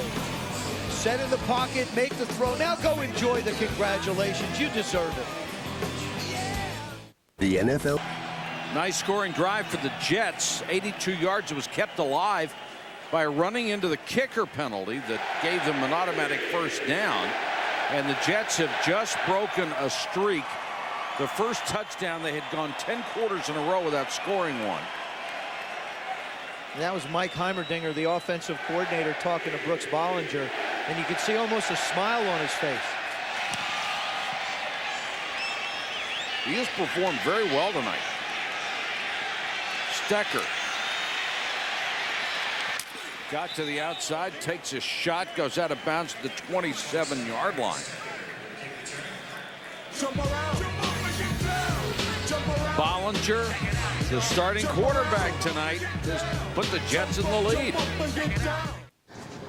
I had a really good time. 16-14, and the Jets have taken the lead over the Saints. Pretty shot of New York on a very nice November Sunday night. Isn't that pretty? Saints take over. It's 27-yard line.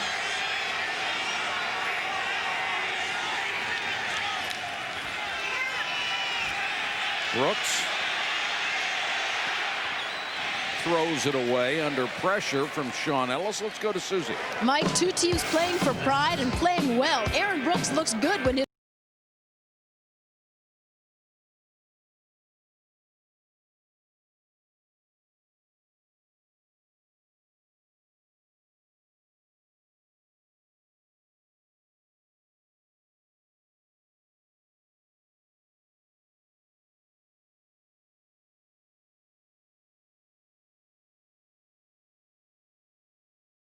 doing this for a long time. When you run into somebody like Curtis Martin, it's just a joy. I mean, he is one of those rare people that you can't help but hope he has success every time he steps on the football field. That one was a little behind Joe Horn, and he was trying to run before he had it and couldn't hold it. This is Joe Horn trying to make a move before he hangs onto the football. And we've seen another one drop. This has plagued the Saints all year. I mean, now all of a sudden it's 3rd and 10 instead of 3rd and 4. It changes all the play calling. It changes all the pressure that's going to come. And you know, as a quarterback, you can say all the things about you got to forget it, but sometimes it's impossible to forget. Well, not when it's 3rd and 10 and you know what's coming at you. It's hard to forget what just happened. But you're right. You try to forget it.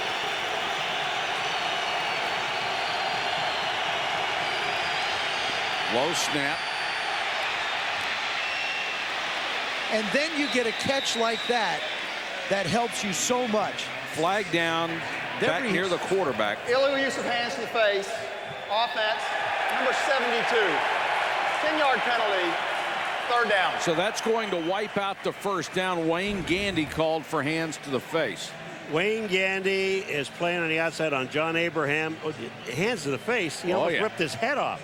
I mean, that to me should be a 15-yard penalty. Face mask. For face masking. I mean, yeah, that's John Abraham had him beat, and Gandy just reached out and grabbed him by the face mask. That's not good. Henderson made a great catch for him too.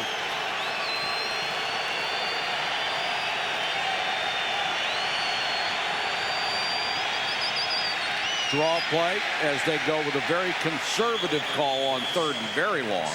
Well, and Aaron Stecker will only get a handful. What did I talk about? What did I say in the open? The two things that they have to do better: hang on to the football and cut back on penalties. In that one series right there, you got an answer of why they have struggled holding on to leads and winning football games. And it was an excellent call because you're looking at a team that's really struggling. It was 3rd down and about almost 20 yards. Cotchery, who is 9th in the NFL in punt returns, waits and takes it at the 30. And takes it back up to the 39. 51-yard punt, 9-yard return. The Jets, who have the lead, now have the ball back. Next Sunday night, ESPN has a full night of football for you, starting at 7:30 Eastern, NFL primetime. Then on Sunday Night Football, it's the Raiders with Randy Moss going down the coast to San Diego to face LaDainian Tomlinson and the Chargers. It's an 8:30 start on ESPN. Chargers won today. Raiders lost today. Well, the Chargers have faced a brutal schedule, and they're still alive.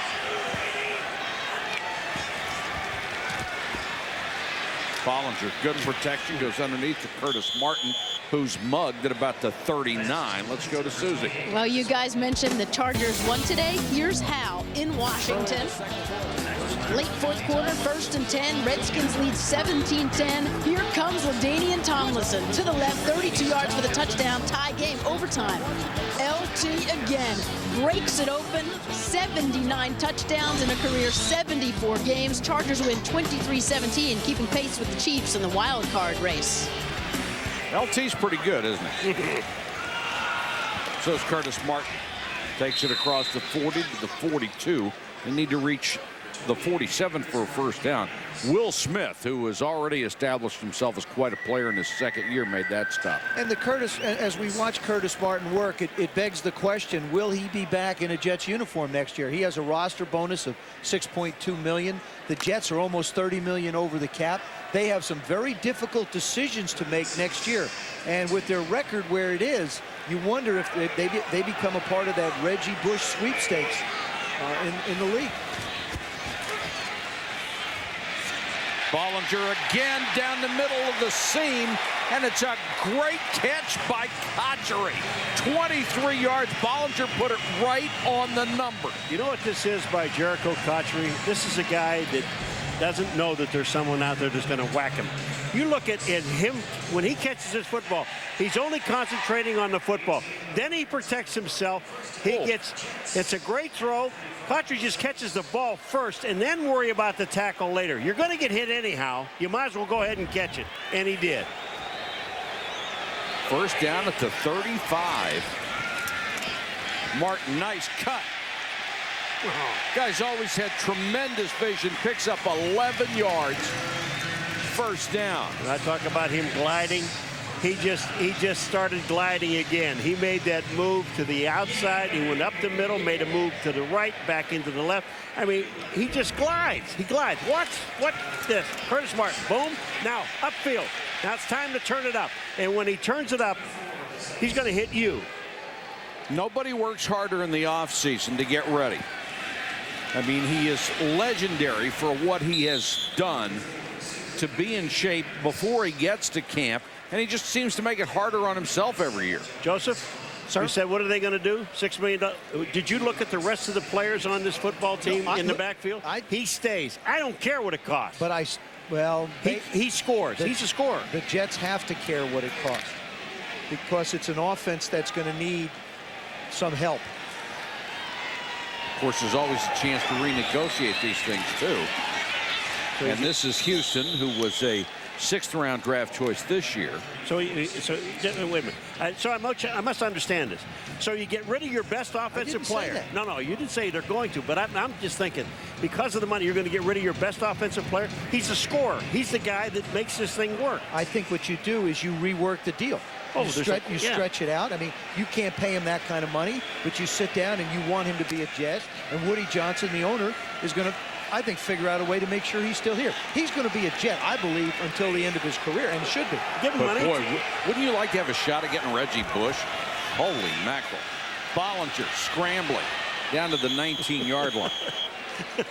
Joe Bollinger for a second. You know, well, he thought he was Curtis. Duck.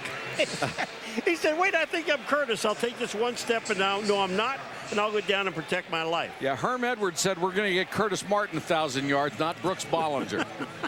Not running. And the clock is running down to end the third quarter, and the Jets and the Saints both have broken out of their offensive doldrums tonight. They played pretty well. I'd figure out how to give Curtis Martin money until he's 50, if that's what it takes. End of the third quarter. The Jets lead it here at home 16-14. The Jets will try to add to their lead with a 38-yard field goal. They already have successfully hit from 29, 41, and 45, and the rookie Mike Nugent out of Ohio State, who was getting more opportunities tonight than he's had all year. Only 8 out of 12 coming in. The threes kicked tonight, already a career best, and he's trying to top that again here.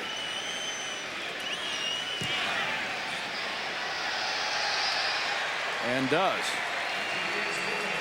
So on the strength of 4 field goals, the Jets build their lead over the Saints. Tomorrow better.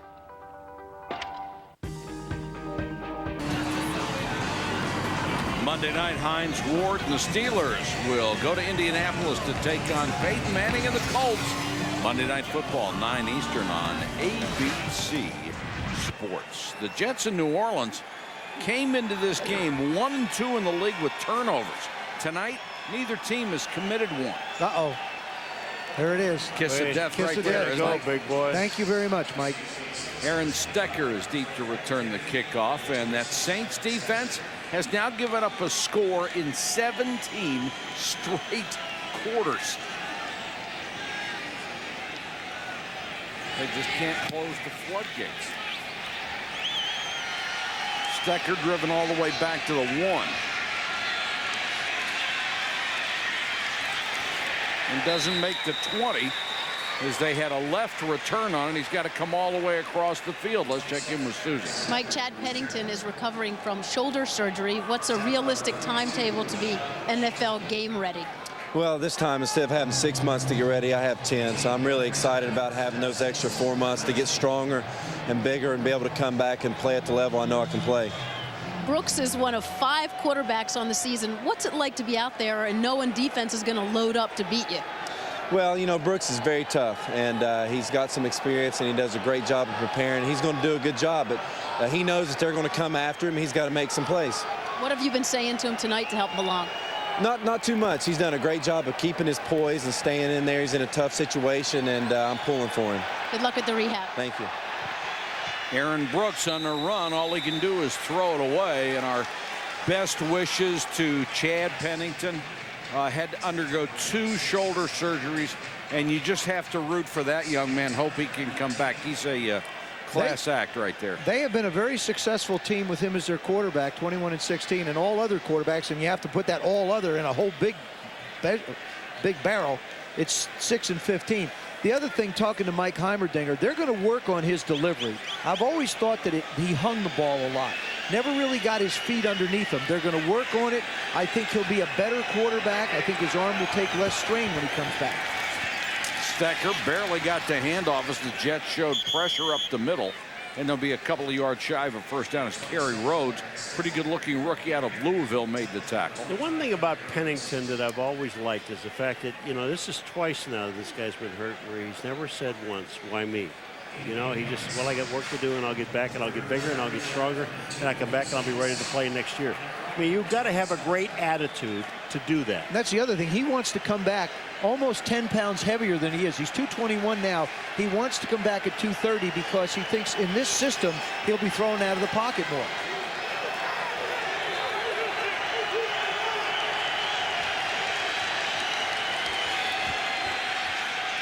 Brooks out in the flat. Stecker. So the one thing the New Orleans Saints, they just cannot get away from, and that's running the football. They have to run the football to make the New York Jets honest. Remember, the Jets ran the ball to make it easier for Bollinger to throw the ball. The New Orleans Saints, they have to do the same thing. They're only down by 5. You've got to keep the ball on the ground. You got a big lineup in front of you, man. Use them. They have split carries between Aaron Stecker and Antoine Smith. Stecker's in there right now. He's obviously the guy with more speed. Hit in the backfield and dragged down as the Jets gamble and win. Brian Thomas split the seam. Here's a kid who grew up in Alabama.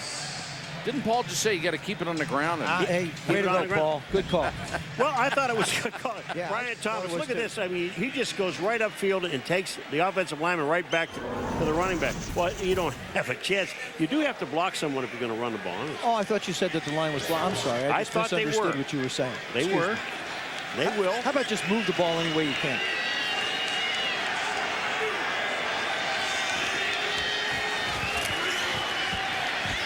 Run a little stun up front. Brooks moves around in the pocket, throws complete to Horn, and Horn has the first down up at the 46, gain of 15. Aaron Brooks does a real nice job of setting up and then sliding. And Tom Brady does an excellent job of this, as well as Peyton Manning. He sets, now he'll slide away from the pressure, step up, square his shoulders, make an accurate throw. And Joe Horn continues to work for him. Okay, I'm in the hole, I'll keep working and sliding. Joe Horn actually, after he dropped the ball in the last series, went to the sidelines and had Todd Bauman, the backup quarterback, throw to him all the time the Jets had the ball. Jets show blitz and come with it. Smith on the draw. It's into Jets territory to 48. The Saints have really not tried to put the ball down the field. No throws over 15 yards, one on the right, no completions. You look at them working on the left side, and the reason why they're focusing on the left side is because the Jets have the rookie Justin Miller over there. And he was their second-round pick, and now he's getting an education.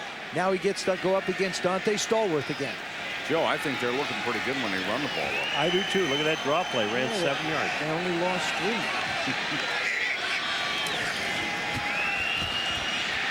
3. Brooks. This is Carney, the fullback.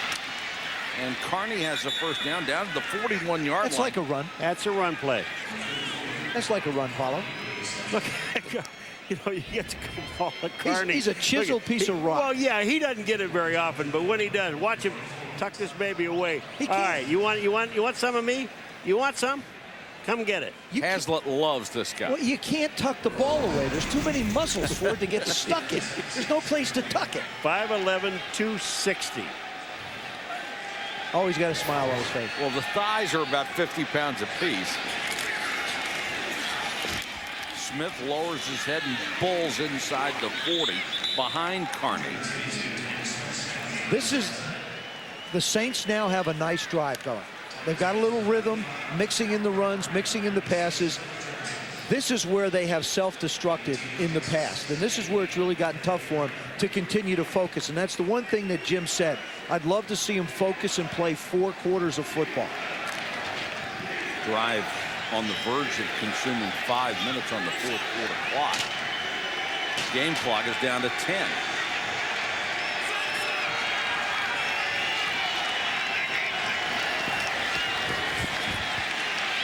Brooks, Abraham right in his face, and Aaron Brooks got away and completes it to Carney. Carney will be within about a yard of a first down.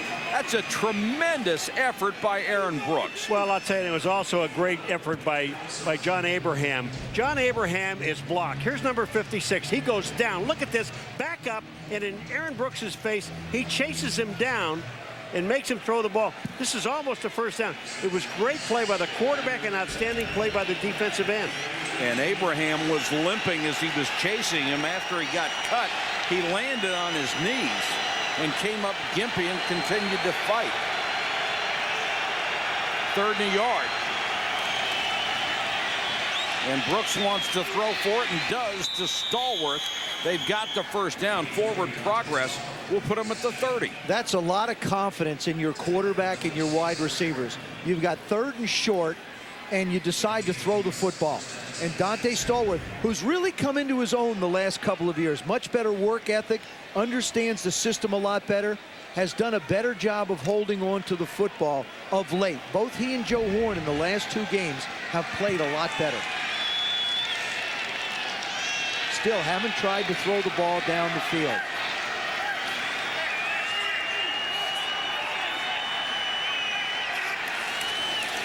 Drive started inside the 20. Brooks down the middle, wide open, touchdown, Devery Henderson. Oh, does he do a nice job of looking the safety off. This whole drive has been, I think, the best that Aaron Brooks has played in a long time. Watch, he'll look to the left on Skycam. He looks to the left. See him look to the left now, turn back in a heartbeat and put the ball right in the seam. Just enough to hold the safety, get him out of position, and then make the throw. That was a 30-yard touchdown strike, the 31st game in a row that he's completed at least one pass for 25 or more yards. He showed you some arm strength, didn't he? Because he sat there and he threw that ball, and it had to be between the 2 safeties. It was just a great throw. They're going for 2.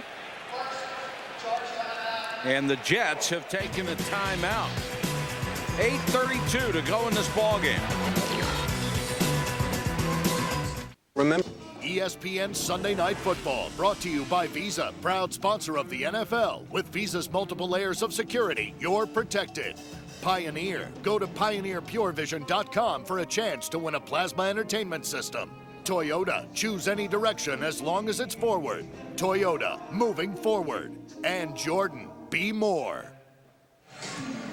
New York City got a taste of New Orleans last night. Aaron Neville performed, and artist Frenchie Frechette captured the evening. Jim Haslett getting his guys to play hard. All he wants to do is be consistent, and in that drive, they were consistent. Best of seen. Brooks will go to the shotgun as they go for 2 to try to make it a 3-point advantage. Blitz coming. Brooks out in the flat, wide open. There's a flag down. I bet you this is an illegal pick. Absolutely. They're going to call it on Hilton. Zachary Hilton's going to wind up getting a pick called on him. Number 86. Don't try and explain it. They aren't buying it. Pass interference, offense, number 86. 10-yard penalty, replay the try.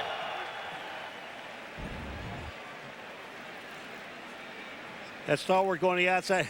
Oh, yeah. Hilton, you got to act a little bit. You got to like you're going out. He's 6'8" and he's bent down like he's playing peekaboo. They don't set picks like that in Bob Knight's offense. He's just trying to help out. Poor baby. So you can't go for 2 at this point. Now, basically, you've got a field goal to try to get the point after. It's a good call. Bad execution. Oh, it was a good pick. It was an excellent all pick. he had to do was turn around and look back. The corner never would have got to Dante Stallworth. No, he's 268. You got to have a $5 cab ride to get around it. Carney for the long point after and gets it to make it 21-19. 8:32 to go in the ball game. Aaron Brooks having a good night tonight here in New York. Aaron Brooks has put the Jets in a hole, 21-19 with a little over 8 minutes to go in the ball game. Not bad. 17 of 23, 181, 3 scores. And it's made a bunch of good decisions.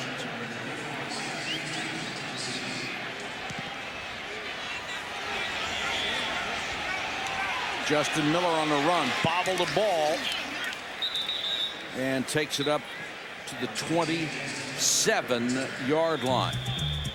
Been a good night for Brooks Bollinger too, but he's got work to do, down by a couple. Point. Duty, honor, country, sir! Beneath the code of honor lies a code of silence. I can get you the answers. This is a violation. It's the way things work. Code Breakers, an ESPN original movie, Saturday, December 10th at 9 p.m. Eastern on ESPN. It's Herman. Only 8 minutes and 28 seconds to go in the ball game. The Saints have taken the lead here by 2 over the New York Jets, who will start from their own 27. Plenty of time.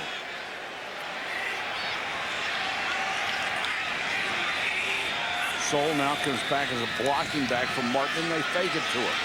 Bollinger does very well on that rollout play and hits Laveranues Coles in stride for a first down. Last 5 drives for the Jets, not bad. They produced points on every one of them. And look at the length, 77, 40, 47, 82, and 42. Herman Edwards told us on Friday, all I want these guys to do is move the chains. Just be consistent and move the chains. And that's what they've done on those 5 drives. Haven't they ever? Curtis Martin across the 40. The other thing he said, he'd love to see him go through a game without turning the ball over. So far, he's getting his wish. Get 2 for 2.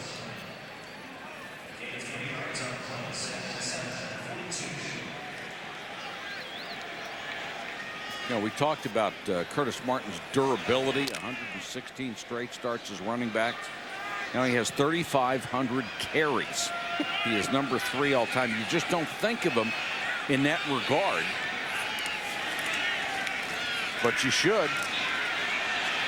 Bollinger down the middle, knocked away from Coles. Good play by Thomas. And the 10-year veteran got the hand in there to knock it away. This is just excellent defense. Number 22 is Fred Thomas. Comes across just at the last second in front of Laveranues Cole, knocked the ball down without touching him. And you have to understand, the rules all favor the receiver. So he couldn't touch him. He just had to be in perfect position to be able to break on the ball, and he did.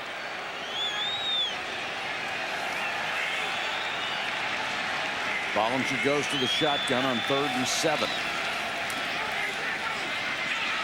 Oh boy. 5 men come after him. Bollinger on the run. And it's caught.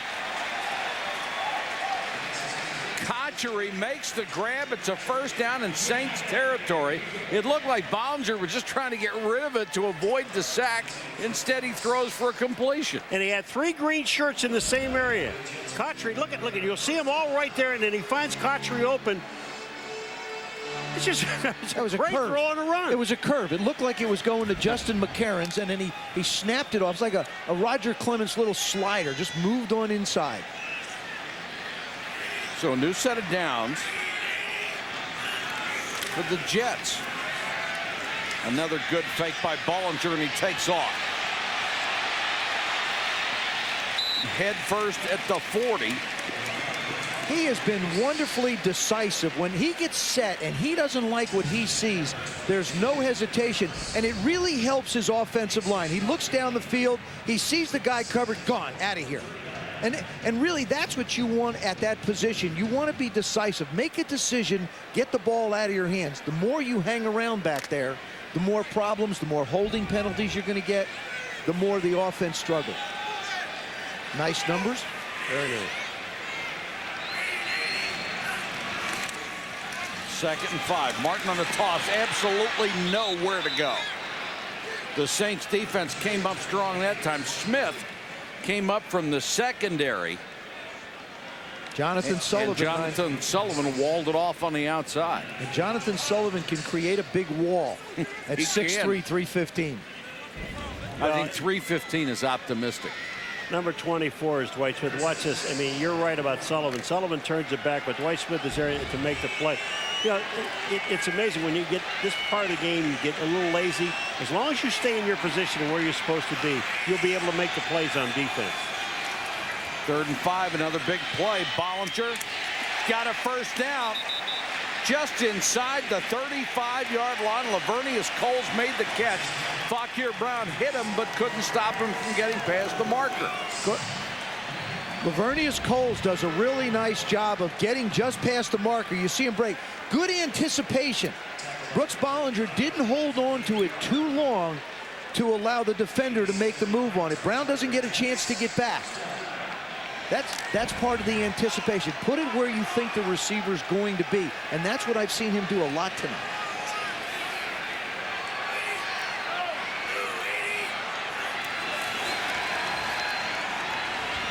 Bollinger smart play. He looked to his right. He wanted something over there. When it didn't come open, he just turned around and chucked it out of bounds. It was the screen that never existed. Well, I'll tell you, Dwight Smith would have killed him if he didn't throw the ball away. Dwight Smith came, just nobody even touched him. He came from the outside, and Bollinger just did a great job. He turned and threw the ball to the outside, and there was a receiver over there. It wasn't just throwing the ball away. I think both teams have done a pretty good job mixing up their defenses tonight.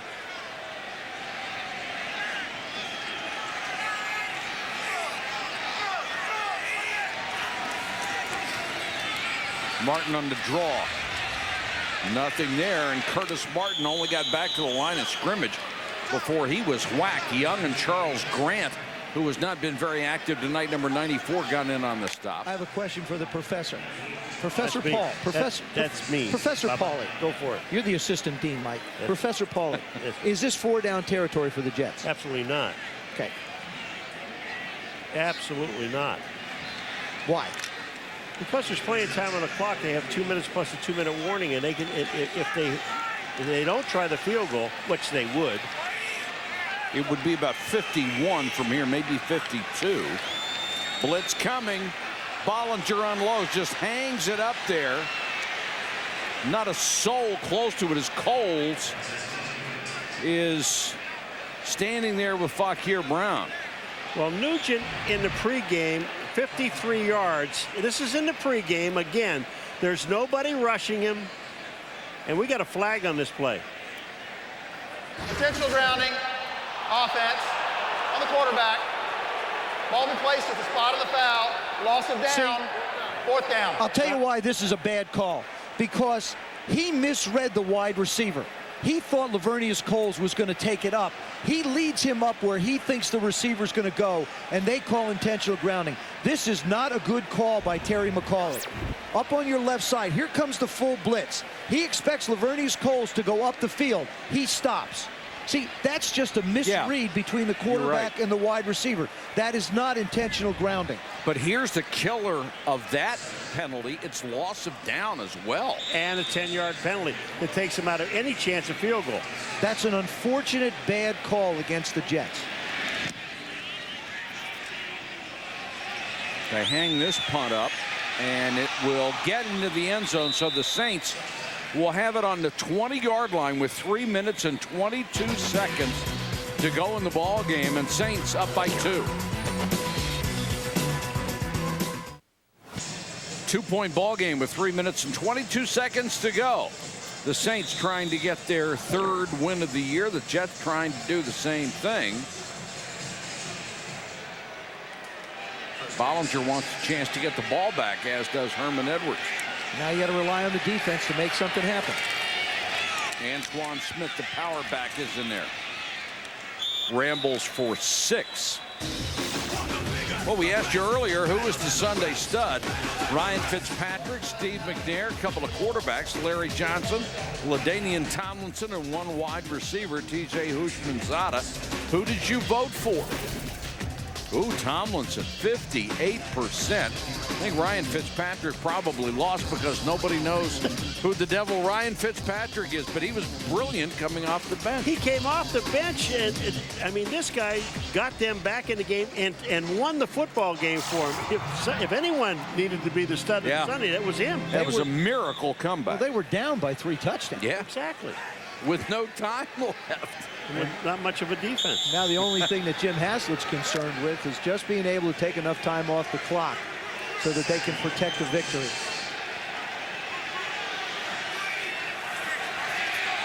We understand he is a Harvard quarterback. All the Saints are looking for here, a couple of first downs. Well, the Jets took their second timeout, and they're now saying first down for New Orleans. This really hurts. Now they're in trouble. Well, yeah, they are. They'll have one more timeout, and then they'll have the 2-minute warning. So they've got to come up here on 1st and 10. If I'm Donnie Henderson, the defensive coordinator of the Jets, I'm going to put everybody around the line of scrimmage, and I'm going to take my chances. And really all the Saints are looking for is one more first down to salt this one away. And out of the eye, and Antoine Smith again. He'll get a couple. And the Saints will stop the clock one more time. And they are now out of timeouts with 2:25 to go. Or the Jets defense, rather. Had 3 touchdowns for the Saints tonight. Joe Horn was wired for Sunday night. Here's how he reacted to all 3. Money. That's money. That's money. 83 growing up, Ty. 83 growing up, boy. Zach Hilton! Zach Hilton! Yeah, that's your name! After the night, they're going to know who Zach Hilton is. Yeah! Hold it, keep the ball. It was really good of him to point out to Zach Hilton that it was Zach Hilton's name. And the other thing is, I like what he did with Devery Henderson. He said, hey, keep the ball. He's teaching him how to keep the ball. I mean, Joe's always got these words of wisdom for everybody. Joe Horn was one of the guys that after the hurricane gave so much of himself to try to help so many other people who were in desperate need of it. And our hats off to him and all the people, the Saints players, the Saints organization who did the same kind of thing. Now, this is a huge 3rd down for both of these football teams. The Saints need to convert it to put really put the game away, and the Jets have to stop them. Only needing a field goal to be able to win this game. Jets could get the ball back if they stop them here with a minute, 10 minute, 15 to go. But they have to hold and hope.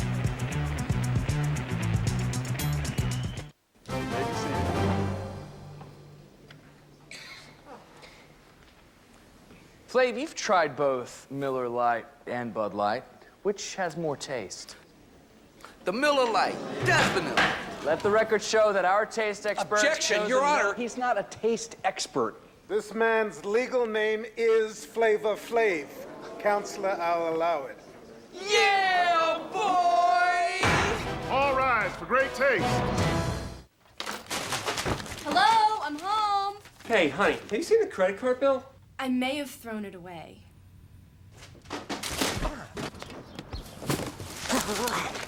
My disco pants.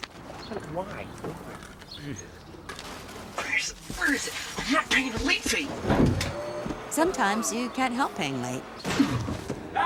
Avoid late fees with the new Citi Simplicity card. No late fees when you make a purchase each billing period. Citi, live richly.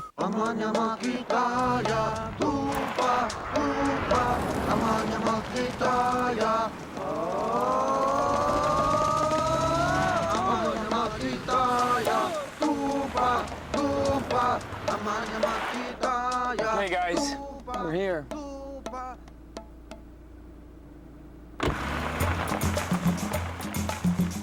Forerunner, expanding your universe. Toyota, moving forward. Vote now at NFL.com for this year's Pro Bowl team and help decide who'll be playing in Hawaii. Plus a chance to win a trip to the game in the 2006 NFL Pro Bowl sweepstakes at NFL.com.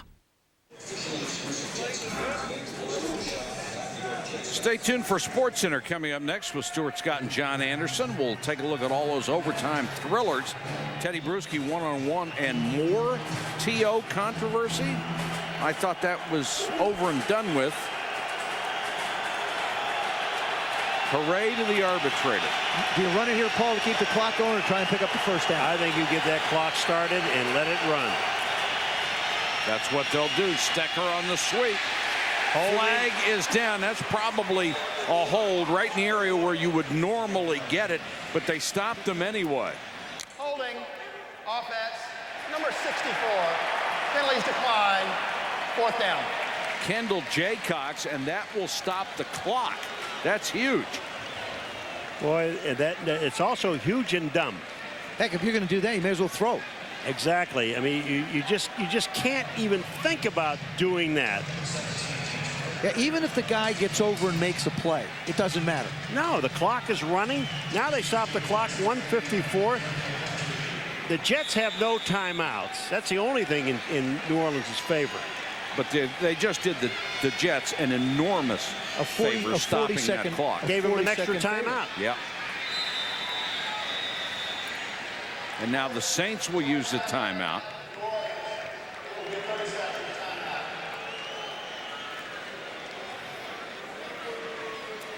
all year has been a challenge for the New Orleans Saints because they have really not had a home to call their own. They're going to have to play the Bucs in Baton Rouge, then they play in Atlanta, then the Panthers in Baton Rouge. They train in San Antonio. They will face the Lions there, then they go on the road to face Tampa Bay. So one quote-unquote home game at San Antonio. Everything else are road trip. But yeah, remember, everything starts in San Antonio. So from here, they go home to San Antonio. Then they go to Baton Rouge. Then they go back to San Antonio. Then they go to Atlanta. Then they go back to San Antonio. Then they go back to back. I'm tired just going through Then it. they go back to their hotel. You know, this is the second time the Giants or the New Orleans Saints have played here this year. Played a lot better here than they did that second week of the season. Cotchery is the return man, signaling fair catch, makes it at the 25. A 40-yard kick, and I like the way Cotchery catches that ball. It's a hands catcher even on punt returns.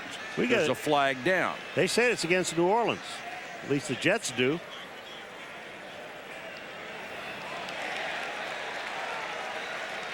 I believe it's a face mask penalty.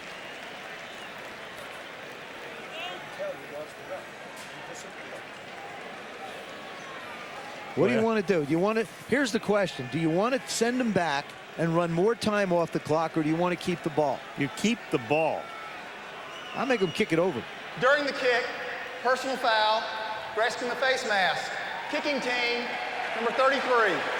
15-yard penalty, replay, 4th down. 15 yards, I got to make him kick it again. See, I do too. I mean, even though you're giving up about 7-8 seconds on the clock, you should gain 15 yards of field position.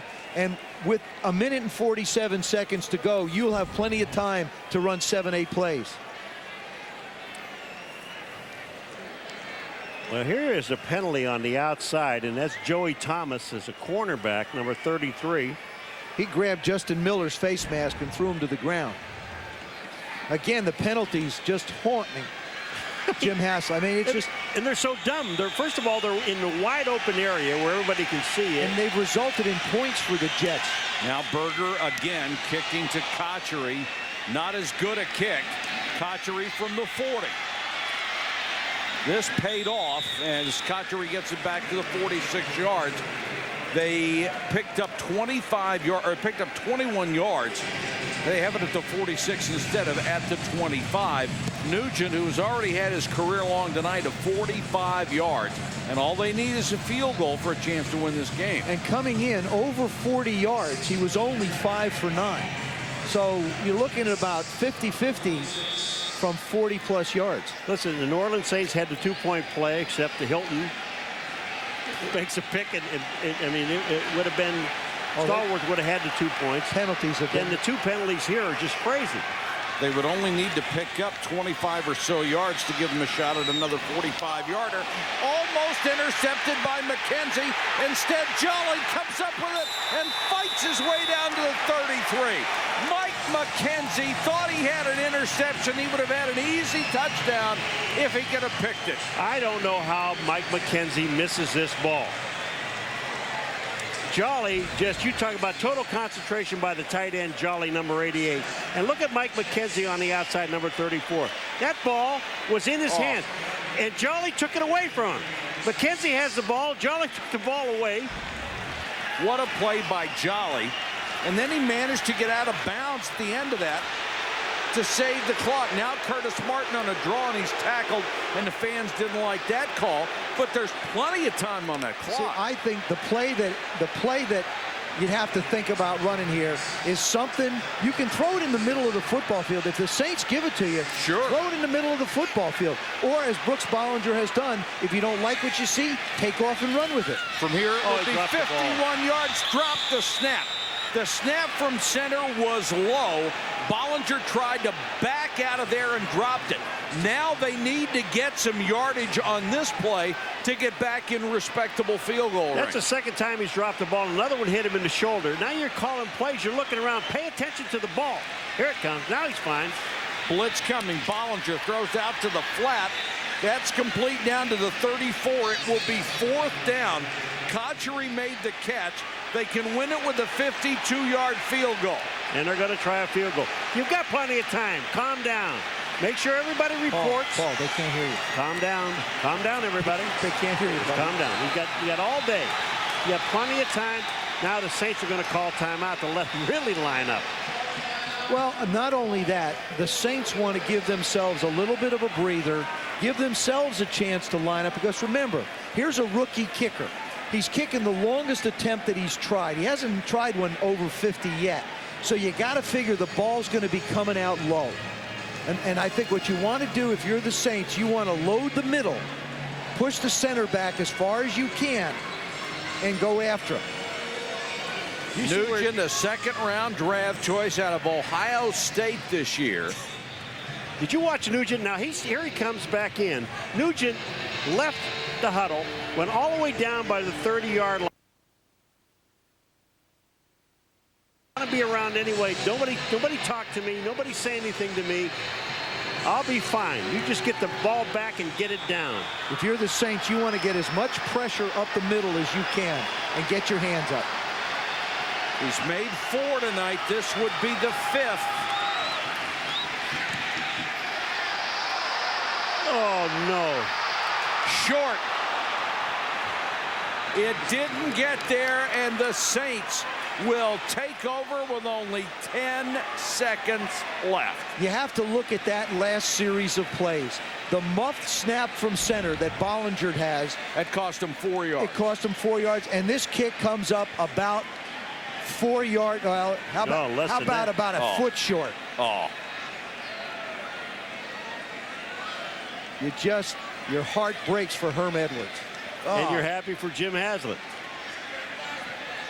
Tell you what, both of these coaches said their teams would play hard tonight, and boy, were they right. It's a heck of a These game. guys have played hard all night long. Note, other than the penalties that were committed at critical times for both teams, that this was an extremely well-played football game. Boy, and you got to feel bad for Nugent, too.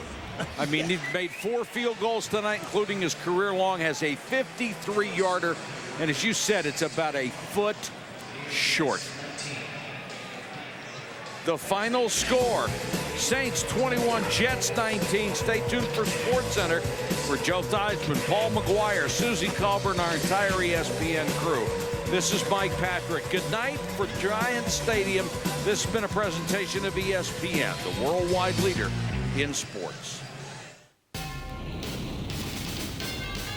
ESPN thanks you for 32 yards.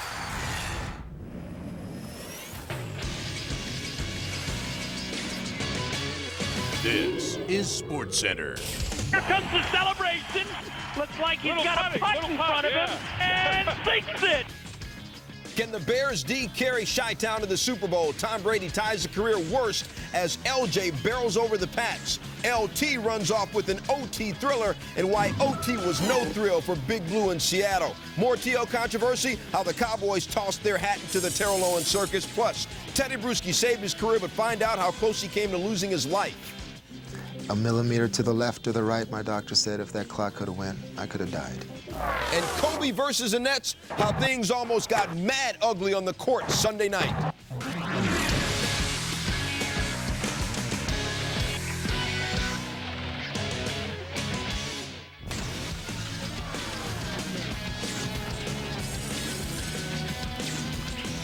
Respect. This is how we put it down on SportsCenter alongside John Anderson. I'm Stuart Scott. Coming up, count them, 4 overtime games, including the Grey Cup Championship north of the border in Canada, and one where the hero is an alum of Harvard. Yeah, well, the world is run by C students from public universities. Go State! Giant Seahawks first up, first place team. Seattle 8-2, New York 7-3. Road trip to the other coast for the G-men. After the Giants' first drive, they have to punt. Trot out Jeff Fiegels. He's been trotting out now for 18 years. Fiegels' appearance marks his 283rd consecutive game. That is an NFL record. The previous mark held by Jim Marshall, the Vikings and the Browns, 282. He played on the defensive line. That was tough. Second quarter now, 7-3 Eli Manning to Jeremy Shockey for the touchdown. 7-yard touchdown pass. 10-7 New York, third quarter. 13-7 G-men. Manning this time goes with the wrong colored shirt. Michael Boulware comes down with it. Looked like he was fielding a punt. Seahawks ball, we go the other way. Suing possession, yeah, there's your franchise player, Sean Alexander. 20 yards on this one, 4 carries on the drive for 40 yards, finished the day, 31 carries, 110 yards total. That run sets up this play-action pass. You know, when you can run, you can play-action pass. Hasselbeck, Joe Juravicius, former G-Men, second touchdown catch of the game, 16-yarder, 14-13. Fourth quarter, still same numbers. Hasselbeck, guess who? Juravicius. Hasselbeck, 8 straight games with a touchdown pass. Juravicius, 8 catches, 137 yards. Big day for him. Now, 4th and inches. Why do you go for it? Because you got the hammer. Alexander's 20th TD of the season. 4th NFL player with back-to-back 20-touchdown seasons. Pay the man his money. 2 minutes left. Still 21-13. Hawks, Eli Manning unfazed up top. Monty Toomer's got the magic bean. Got 6. Or does he? Let's check the replay. Toomer appears to get his feet in bounds. Guy in the striped shirt, hands above his head. Yeah, it's a touchdown. Call stands 21-19. We go for 2. Manning connects. Shockey, we are tied at 21. Seattle goes 3 and out, gives the ball right back. Giants, what are you going to do? Jay Feely on for the game winner, 40-yarder, and that goes left. We're going to overtime. Shockey, yeah, oh, more work to do. Bummer for me. That's all right, Feely. He would get more chances in OT. Giants driving, 3rd and 13. Plexico Burris, how about a catch for 23? He had 6 grabs, 109 yards total. So here comes Feely again. This is a man-sized kick, 54 yards. Guy missed 2 attempts all year, 21-23. Misses his last 2. Play continues. Seattle punts on their drive. Giants ball again. Tiki Barber rolling. 49 yards, 26 rushes, 151 on the day, and guess what? Feely one more time. Feely to try to win it again here in overtime. Snap is good, kick on its way, Short. and over end, and it is short. What's happened to Jay Feely? One more time with Feely, doesn't work. 3 straight misses on potential game-winning kicks. Seattle, what are you going to do with these chances? They keep handling them to you. Hasselbeck, DJ Hackett, he gets behind the secondary, good for 38. Josh Brown on the other side. They put it in the hands and the foot of their field goal kicker, and Brown, that is true. 37 yards, it's good. Seahawks win at 24-21. Heartbreaking loss for New York. Exhilarating win for the Seahawks. 1, 2, 3, and we're breathing. Seattle's 7th straight win, now just 1 win or a Rams loss away from clinching the NFC West. Manning throws for 344 yards, 29 completions, 53 attempts, both career highs. Giants, 11 false start penalties, 16 flags for 114 yards, a 56-year low. And then the loss, really low. How about the winners talking first?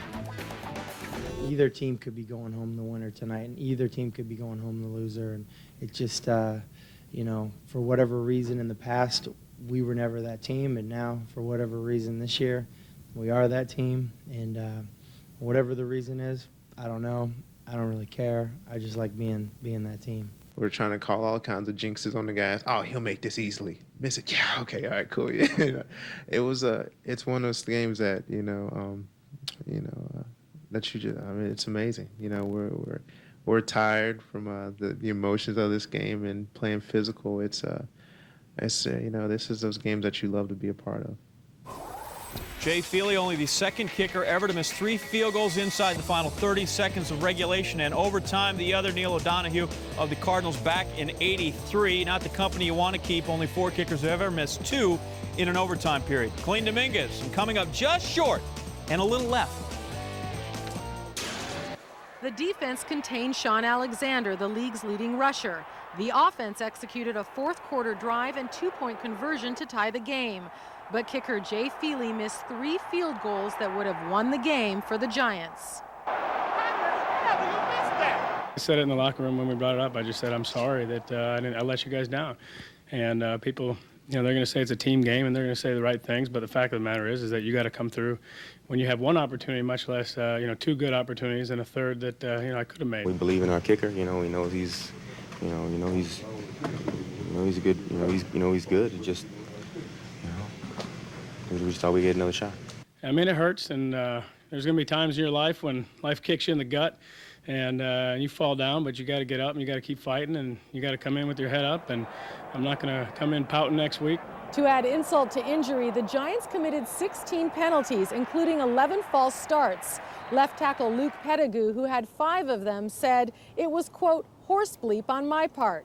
I embarrassed my family, my team, and everybody. In Seattle, Colleen Dominguez, ESPN. Thank you, Colleen. I'm not sure what's worth here. Nothing worse, nothing gained or nothing lost, because the Cowboys and Giants remain tied atop the NFC East after Week 12 losses. Cowboys doing the tiebreaker heading into next week's showdown at the Meadowlands. Pokes beat the G-Men in overtime back in Week 6. First place Bears, first place Buccaneers, high-powered offenses stay home. This is the land of hard knocks, kid. If you don't ask, you don't know. Chris Sims knows because Alex Brown put a beat down on him. Alex Brown is a beast. Bears recover. He had 2 sacks, forced fumble, batted down 3 balls, and he got some moves. Next play, Kyle Orton finds one of the Gilmore boys.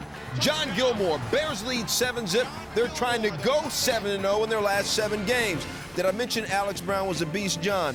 Yes, you did. He put the fear of God in you. Getting pressure on Sims, nearly makes the pick. Bears have had 12 sacks the last 2 games. Alex Brown by himself the last 2 games, 4 sacks, 3 forced fumbles. He just made people scared. Fourth quarter, Bucks down 13-3. Mike Allstott banging it in. He's got 6 of the Bucks' 10 rushing touchdowns this year. They're down 13-10. Just over 5 minutes to go in the fourth. Sims completing the pass to Joey Galloway. This is saucy. Sims completed 19 passes to 9 different receivers, including 1 to himself. 2 plays later, buttery smooth. Sims to Galloway again. Nice grab. Galloway reaches the 1,000-yard receiving mark for the first time since 1998. Later in the drive, 3rd and 2. Sims looking to pass, and he throws that to no one in particular. That sets up the Bucks' tying field goal. Matt Bryant, 29-yard. They called it chip shot, except he chipped it wrong. Chi-Town's defense is south side tough. 11 games, giving up just 120 total points, and they begged Hank Goldberg to wax poetic about them in their 13-10 win. Chris Sims was introduced to the vaunted Bears defense as he dropped back to pass for the first time in a game. Defensive end Alex Brown stripped Sims of the ball and set up Chicago's only touchdown. It was a sign of things to come, as Brown had 2 sacks, deflected 4 passes, and was in Sims' face all day. They wanted to see if they can block me man or block me with the back, and if they were able to, then they could have got some plays on us, but I was able to make plays and knock some balls out, so they had to change it. The pressure we were able to get up front with Alex, Wale, and the rest of the guys, really came through for us. We knew it was going to be tough. We knew it was going to be one of those games where every point counted, every yard counted, and we won by, 2 or 3 inches. Because if the ball go left 2 or 3 inches, they make the field goal. But it didn't, and we won. After the game, I asked Lovie Smith how far this defense can take the Bears. He said, hey, if teams don't score against us, they can't beat us. In Tampa, I'm Hank Goldberg, ESPN. Bears rule the NFC North, and they handle the NFC South. Last week, the Bears shut down the Panthers offense. This week, the Bucks. Both of those teams came in against Chi-Town, averaging over 30 points per game in their previous 2. Sean, are the Bears the best team in the NFC? No, Stu, the Bears aren't. Best defense, but not the best all-around team. I believe that goes to the Seattle Seahawks because they're more explosive on offense. And how can we not say that Sean Alexander's the MVP in the league? Because he is to date. And there's some good ones. But you look at the rest of the league, you got Carolina sitting at 3, and you go all the way down to 5. Why Atlanta's there? Because this team knows how to run the football. The NFC's far deeper than I thought it was when the season started, but I still believe there's 4 or 5 teams in the AFC that are still better than the NFC's best team, John Anderson. He's gone. He's gone to the 10, 5, touchdown. Kick is up. The kick is good. 20, 15, 10. Bye-bye. Ball game over. All right, Sean, stick around. A lot of football fun inside Sports Center. Wild Week 12. Just too much LT and OT. And see how the Chargers ran off with a huge win in Washington. Tom Brady ties a career worst in Kansas City. How LJ and the Chiefs kept pace with the Chargers as both teams continue their chase of the Broncos. A tough day for Tiger, but at least the man didn't have to wear a skirt. See what went down on the 18th hole with $500,000 at stake.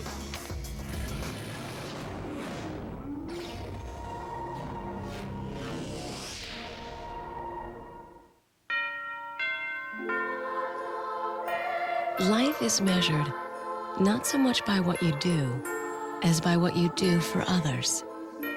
For almost 2 decades, the people of Southwest Airlines have helped make the Ronald McDonald House a home away from home for seriously ill children and their families. Here's to the special spirit that brings us all together. The spirit of hope. Everyone talks about how tough their truck is, how much it can haul. But when we build a truck, we like to think beyond the first load, to the second, the third, the fourth. That's why load after load, job after job, year after year, nothing stops a Tundra. Toyota Trucks, moving forward. Sports Center, brought to you by Southwest Airlines, proud sponsor of the NFL and official airline of Super Bowl 40. And Gatorade Thirst Quencher. It's in the NFL. Is it in you?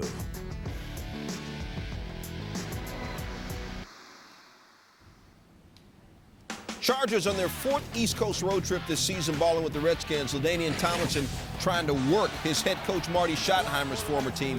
Second quarter, Chargers down 3-zip, 1st and goal, and LT is all of that. 7th player to start his career with 5 straight 1,000-yard seasons. That's good for a touchdown. Bolts up 7-3. Still in the second, though, Redskins responding. Mark Brunell getting his hook on to Santana Moss. 22 yards to the Hizzy. Moss second in the NFC in receiving yards. Redskins up 10-7. Fourth quarter, though, Chargers down 17-10. Yo, John, think of a superlative, any superlative. Stupendous. Put very, very in front of it, and that's LaDainian. He had 147 yards after halftime. That tied it at 17, still fourth quarter. Redskins defense looking for a stop. Drew Brees, cool breeze, tipped by Marcus Washington. Sean Springs makes his first interception of the season, 26th of his career. Redskins ensuing possession, looking for the go-ahead field goal. My bad, John Hall, 53-yarder. Which coach is happy? Which coach needs a hug or therapy? Chargers ensuing possession. Final play of the quarter, looking for the end zone. Brees throws up a Hail Mary. Hail Mary, no. Intercepted by Walt Harris. We go into overtime, and in the extra frame, Chargers ball.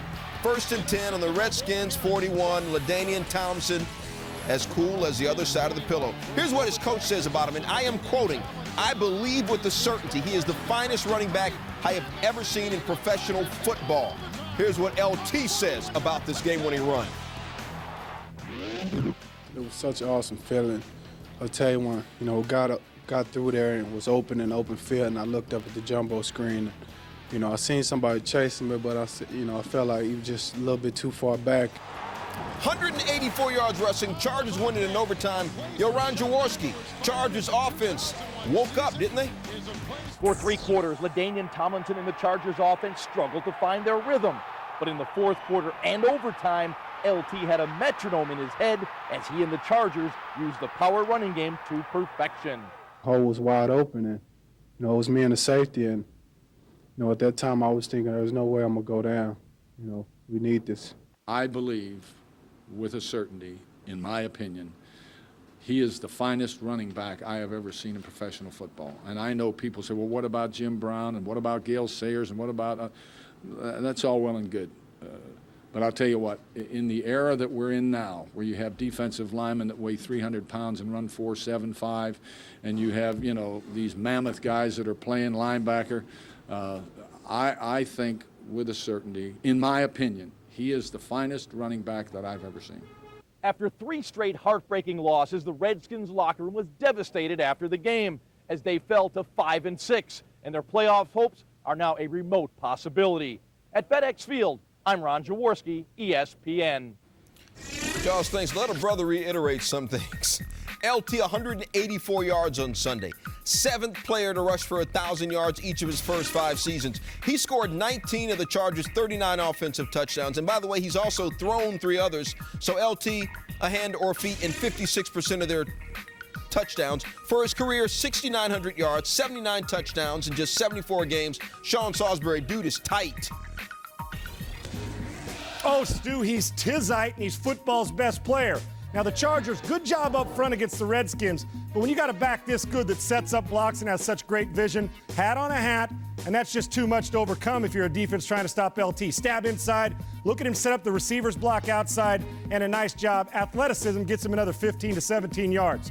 Now from an end zone view of another play. Kind of looks similar, doesn't it? Everybody getting on their man, and when the safety's going to come up, LT's going to peek inside the hole, bounce it outside. It's like shooting fish in a barrel when he's got the ball.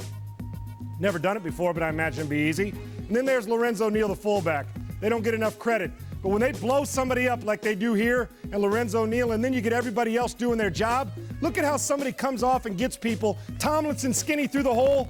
Oh, safety. If you're going to come up and try to make a tackle, you better bring more than that. That's called punking you. LT, football's best player on a team I believe headed for the playoffs, Stu. Freakazoid, thanks. Yo, NFC East played competitive football this week, but they lost. Thursday, Cowboys lost in overtime. Giants kicked their way out of an overtime win in Seattle. Redskins collapse made it 3 overtime losses for the division this week. First time ever, 3 teams, same division, lost in overtime in the same week. Patriots-Chiefs, Casey, starting a brutal 6-game stretch against 6 winning teams, 5 first-place ball clubs. First quarter, that man, Tom Brady, start of a long day. His team already down 7-0. That goes to Greg Wesley, his first INT. Second quarter, well, same sort of verse. Brady, this time down 10-0. Throws high, right to Wesley. Magic Bean misbehaving for Brady. His second interception led to another field goal. Third quarter, Chiefs up 19-3 after 4 straight field goals. Home team finally gets 6. Trent Green, 52-yard pitch and catch with Dante Hall. 4 straight quarterback to throw for more than 300 yards versus the Pats. Green goes for 323. Now, how'd he get so open? Hall, look at him. Rookie Ellis Hobbs apparently got to buckle up. Never really got any contact, but at least the hat's on good and tight. There goes Hall for the touchdown. Well, fourth quarter, Patriots down 26-10. Brady not through, doesn't give up. Christian Fauria, all right, 10-point game. They would fail on the 2-point conversion. Less than 4 to go. Brady, guess who? His favorite receiver on the day, Wesley, has got it, his third INT, second time he's picked 3 in a game. Believe it or not, Pat's still a slim chance in this one. 26-16, 2 minutes to go. Brady, Tim Dwight, got it. No, that one probably not his fault, although it goes in his INT column. Brady, 4 interceptions, tying a career high. 26-16 is the final. A playoff berth, well, earned here if you are the Chiefs. The schedule over the final 5 weeks against teams who are combined 38-17. Look at this. 9-2 Broncos. Only team they play that currently doesn't have at least a share of first place in its own division is the 7-4 Chargers Week 16, and they have the Tomlinson fella you were showing earlier. He's good. Well, he's so excited, and I just can't hide it. See how Chad Johnson found a way to outdo himself again in the end zone on Sunday. Plus, Byron Leftwich left early, did not return, and Kidd will not be returning for a while. Find out how bad the bad news is for the Jags next. Plus, Nets-Lakers more like Kobe versus Vince. See why the 2 superstars went nose-to-nose on the court in L.A. Sunday night. All that's next. Don't move.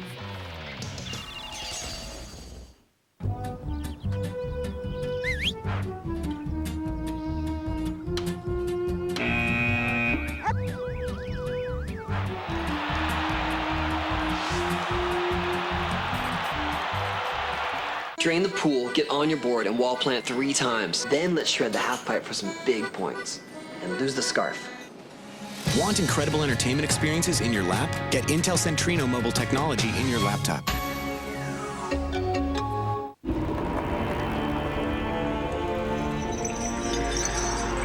Scrooge! Marley! Why haven't you called? She's dead, and I'm too cheap to spring for a phone. Ah, but with Singular Family Talk, you can add a line for just $9.99. And if you buy 1 phone, you get 4 free. Free? Which means 1 for you, 1 for me, and 1 for each of my friends. 'Tis the season to buy 1, get 4 free. Only from Singular, raising the bar. 1855. Fred Miller brews his best beer yet. It has everything except a name. Then it hits him. Fred Miller's beer. Good call, Fred. Pick up some 1855 lager, our tribute to Fred's first beer. The NBA on ESPN. Friday night doubleheader. The Knicks' Larry Brown makes his first trip back to Detroit, where his former team awaits. The Cavaliers hope LeBron and new running mate Larry Hughes have made Cleveland into an Eastern power. Doubleheader coverage begins Friday night at 7:30 on ESPN. Own a timeshare, turn it into cash. Timeshares only got us our full asking price before our next monthly payment was due. Own a campground membership, turn it into cash. Timeshares only sold our campground membership fast and for the price we wanted. Call now and we'll send you absolutely free this information kit, including 10 secrets to buying, selling, and renting timeshares. Timeshares Only is the nation's largest, #1 most successful timeshare agency. We represent properties from the biggest names in the timeshare industry. When it comes to selling, renting, or buying timeshares, no one comes close to Timeshares Only. With over $2 billion of timeshares sold in the last 6 months, now's the perfect time to sell, rent, or buy. And no one sells more timeshares than we do. You owe it to yourself to work with the best. Timeshares Only, the most trusted name in timeshares. Call 1-800-576-0389 to sell, rent, or buy your timeshare and get your free information kit. Don't delay. Call 1-800-576-0389. Yo, next up on SportsCenter Poetry Jam, y'all put y'all hands together for Stuart Scott. Not yet is what they heard, the spoken word, after battling the best team score for score before a loss, only their third. Colts may have beaten the Bengals, hung their hide on a shingle, but the Cats were loud about being proud of what they did. Scored 37, and heaven knows they serve notice. They will diss you and enjoy it.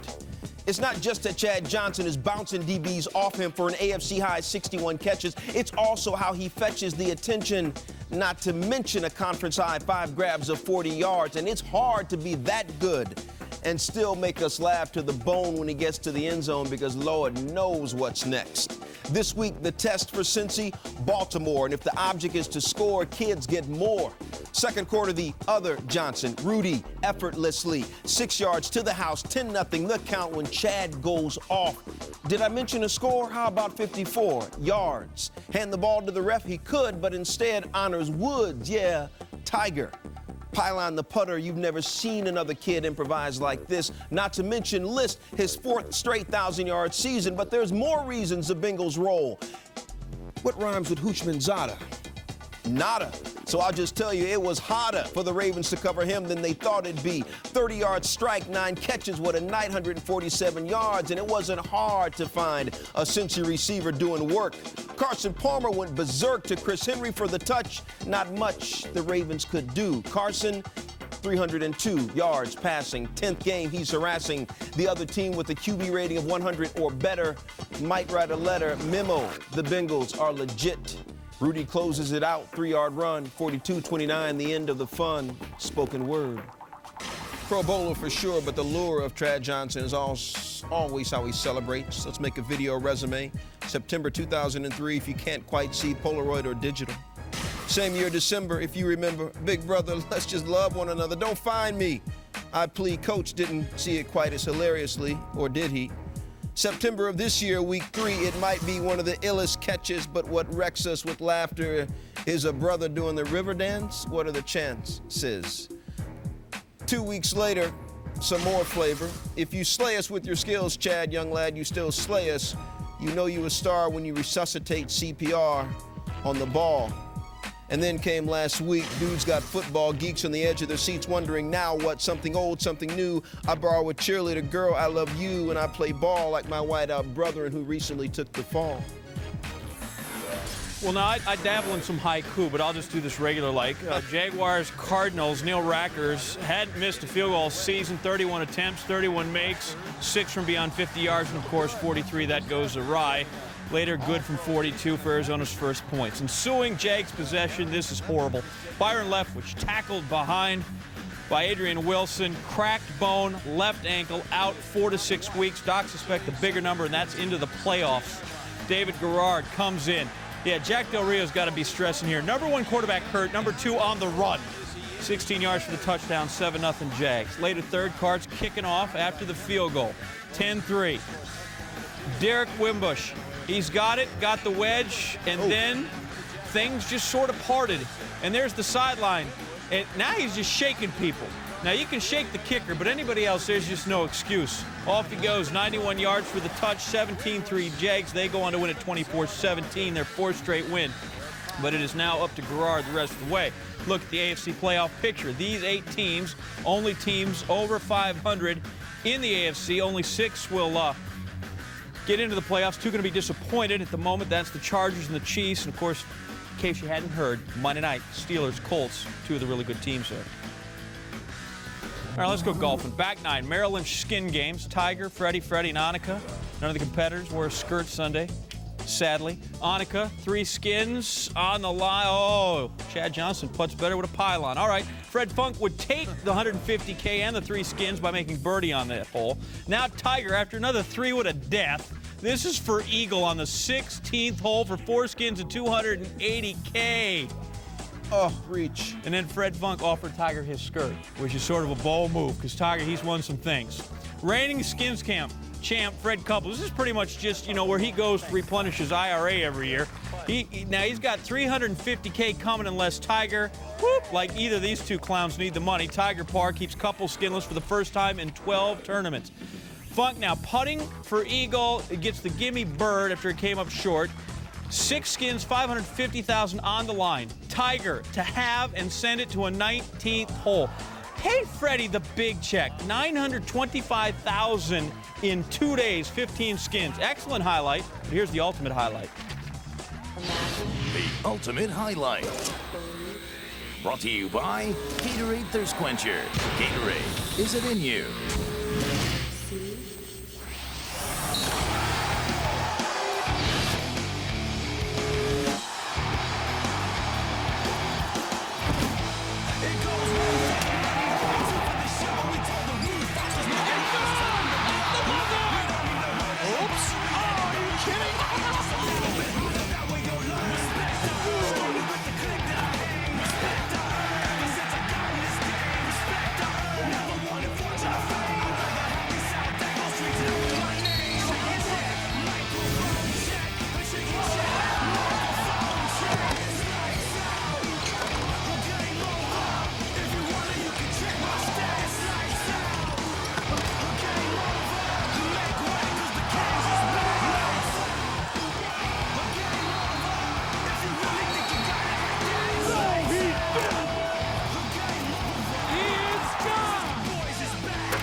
Shot it into the half.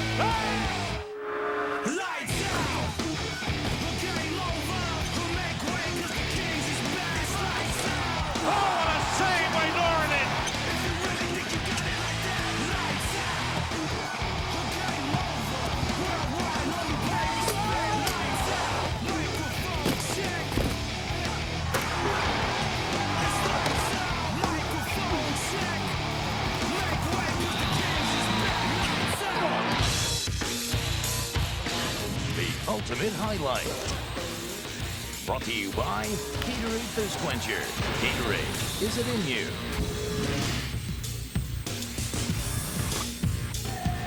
Still ahead, genius at work. See how the first Harvard quarterback ever to play in the